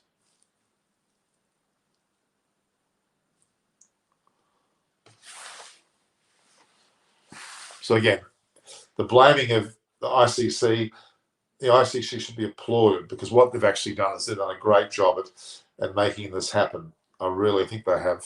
They put prize money on the line. They've done everything they possibly can to make it worthy of that. And that's what I think is important here.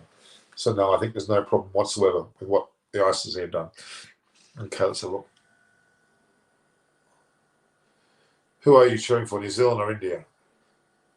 India. What do you think? Who will take the maximum wickets for India? Sharmi seems to be touted to be one. Bumrah, I hope, as well. Tomorrow's second new ball will decide the match. Well, probably in India's favour because if punts around, it'll go to the boundary. Do I watch the away for Euro? Yes, I do, but not as much as you would. It's going to rain probably, but hopefully not all day.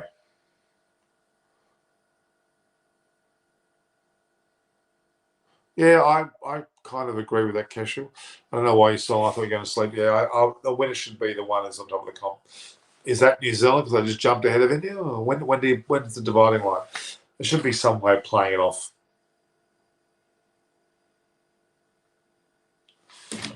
CA playing for tries with it's real. I think it's fake. I think it's fake. I don't think they're getting that as far as I'm aware.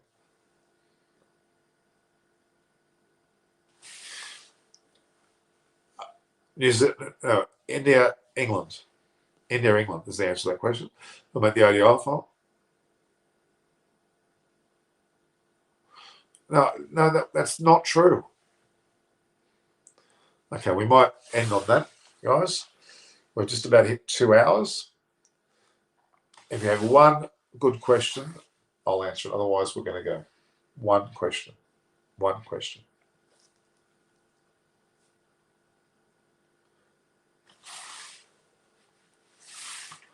I really like that comment. That's a great comment. I'm going to make a photograph of that.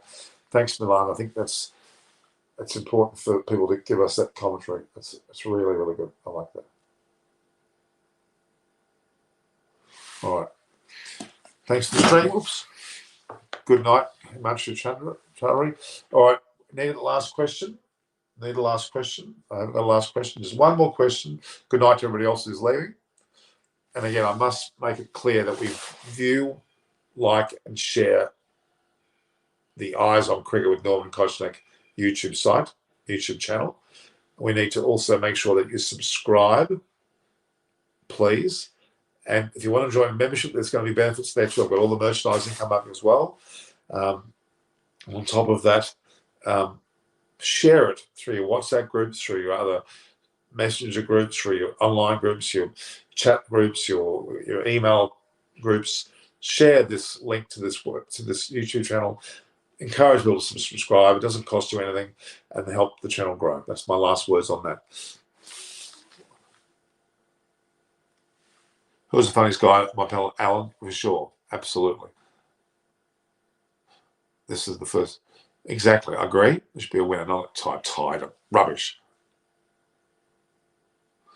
Yeah, England, Butler and Stokes will definitely be there. Archer, well, it depends if he's fit. Tomorrow we've got Galton Bhattacharya. He's a very famous author, a very famous writer in the Kolkata region. We're going to get him on tomorrow. He's great. And Vijay Lokapali might be back. Who knows? That's my guess. All right, guys. I think I've answered enough questions now. All right, so we're going to leave. Again, view, like, and share, subscribe, hit the notification button as well. Share to your WhatsApp groups, whatever groups you got. Get more people to subscribe. And there is my Twitter handle and my Instagram handle. Twitter and Instagram. And Kesha's going to join tomorrow as well. Last question was, what is the role of the Indian bowlers in the first 15 overs? They always make things easy for them. First, the role of it, they'll keep it tight. And I think the comment today was, don't overplay the conditions. Don't try to over bowl or swing every ball or cut every ball. Just bowl up, good line length, outside of stump, and let the wicket do the rest. And let the conditions do the rest. And that's what New Zealand didn't do. I don't think Saudi quite got it right today, although he's got it right many other times. So let's not be concerned by that.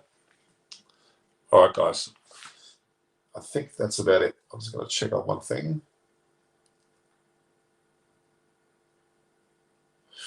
Okay. Last question. Yeah, go on. All right, guys. So all the best. Getting more viewers all of a sudden. If any of you, the new viewers have just come on, want to ask a question, please do, because I'm about to leave after being on for 2 hours.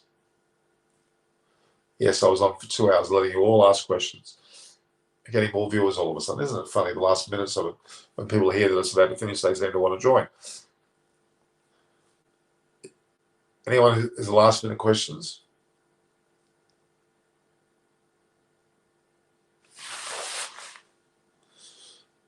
Doesn't look like it.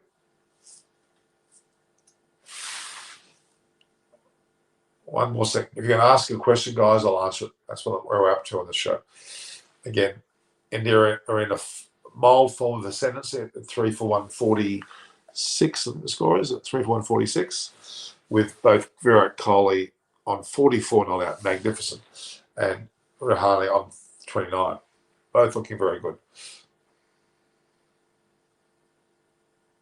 Yeah, I pray to God too for not to rain. Any update tomorrow's weather? Well, it's still yesterday there, not yet tomorrow. The conditions were meant to be, will be rain tomorrow. Quite a bit, but hopefully not enough to knock out more than a session, is what we're hearing. Let's hope. Let's hope. Let's hope. So what have I got here? I've got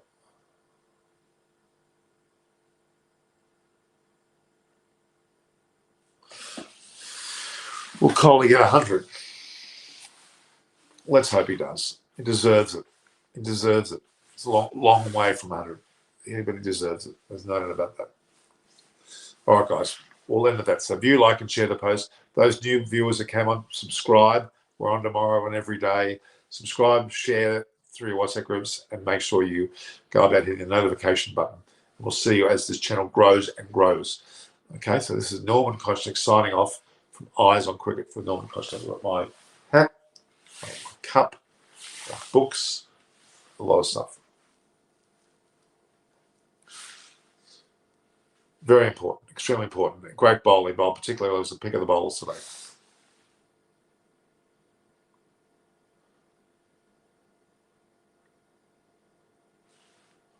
Yep. No, he didn't lose contracts with Wagner. It was just good bowling. Perhaps he could have waited a bit longer. Anything else last up, you let go. That's what you're meant to be doing. That's what I would have said.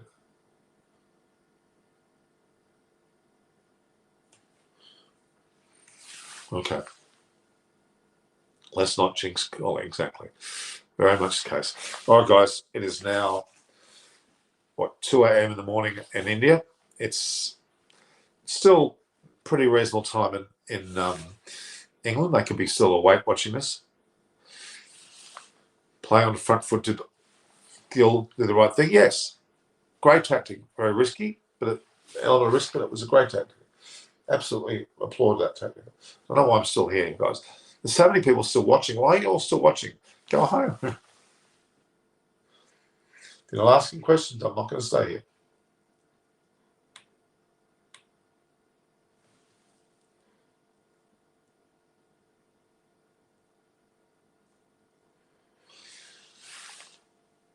Hats off to your commitment to cricket. Thank you. Zara, you know what to do. Share around.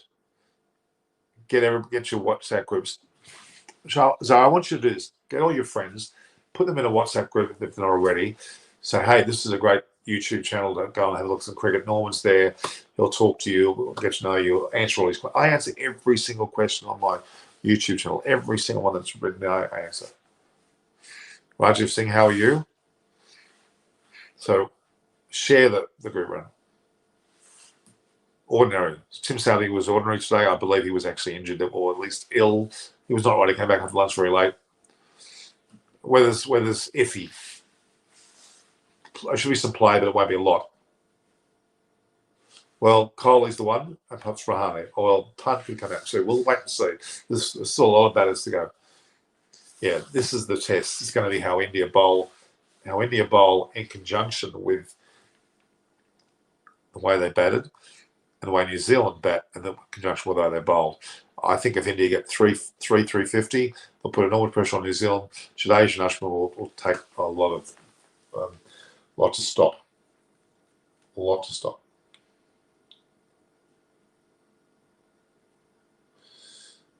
All right, guys. Thank you. I think I'm doing a fantastic job. It's love how your show is long from without special time. Exactly. Talk as long as you want. If people come on, I'll talk. Difficult for Pan to stay in such pitch. And I think about Australia is going to be great. Yes. Weather reports. You keep asking me. I'm not an expert on the weather, but there's going to be rain. Hopefully, there'll be enough play in the day. Very, very strong. I mean, it should only be one match. A final is one match, not three. That's rubbish. It's not right. You don't play a soccer match 3 matches. It's not right. You play one. A World Cup final is one. This is a World Cup. One game.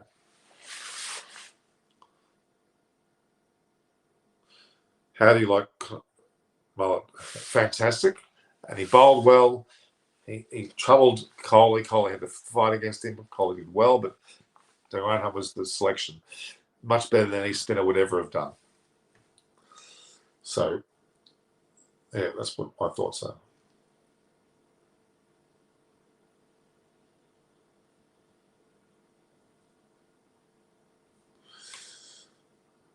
All right. But 42 people watching. Where are you all coming from? Yes, I have. I certainly have. I'm going to try and find a photo where I've got a mullet. It's too late to make it 2 reserve days. One day was a great compromise to start with.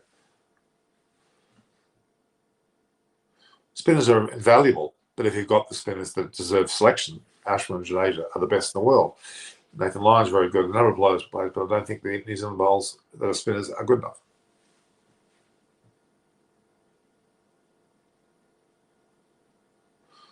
Yeah, it's looking dumb if both teams carry the mace. That New Zealand's best bowling lineup was their 4 seamers and 4 frontline seamers and De Grandhomme. Not a spinner. All right, guys. All right, I'm going to end it there. Okay, where are we? What will be the 300 plus? I think 350 would be fantastic, 300 plus.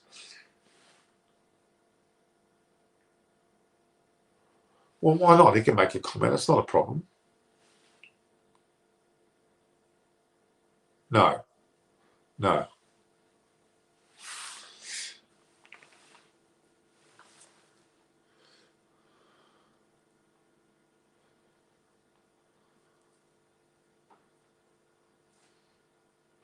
Oh, guys, 44 people on the line. We're getting more people. Where are you coming from?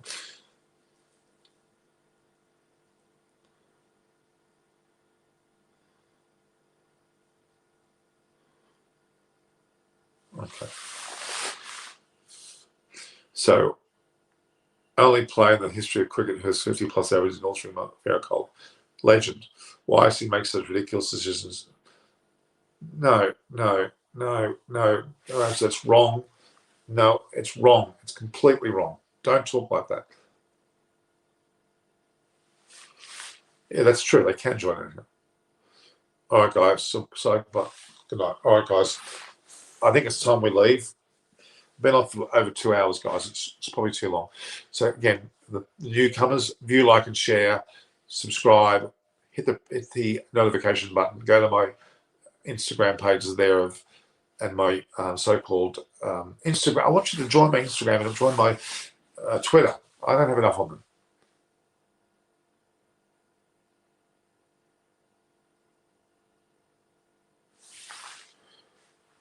You missed my extra time updates. Well, I'm doing them on my own channel now too.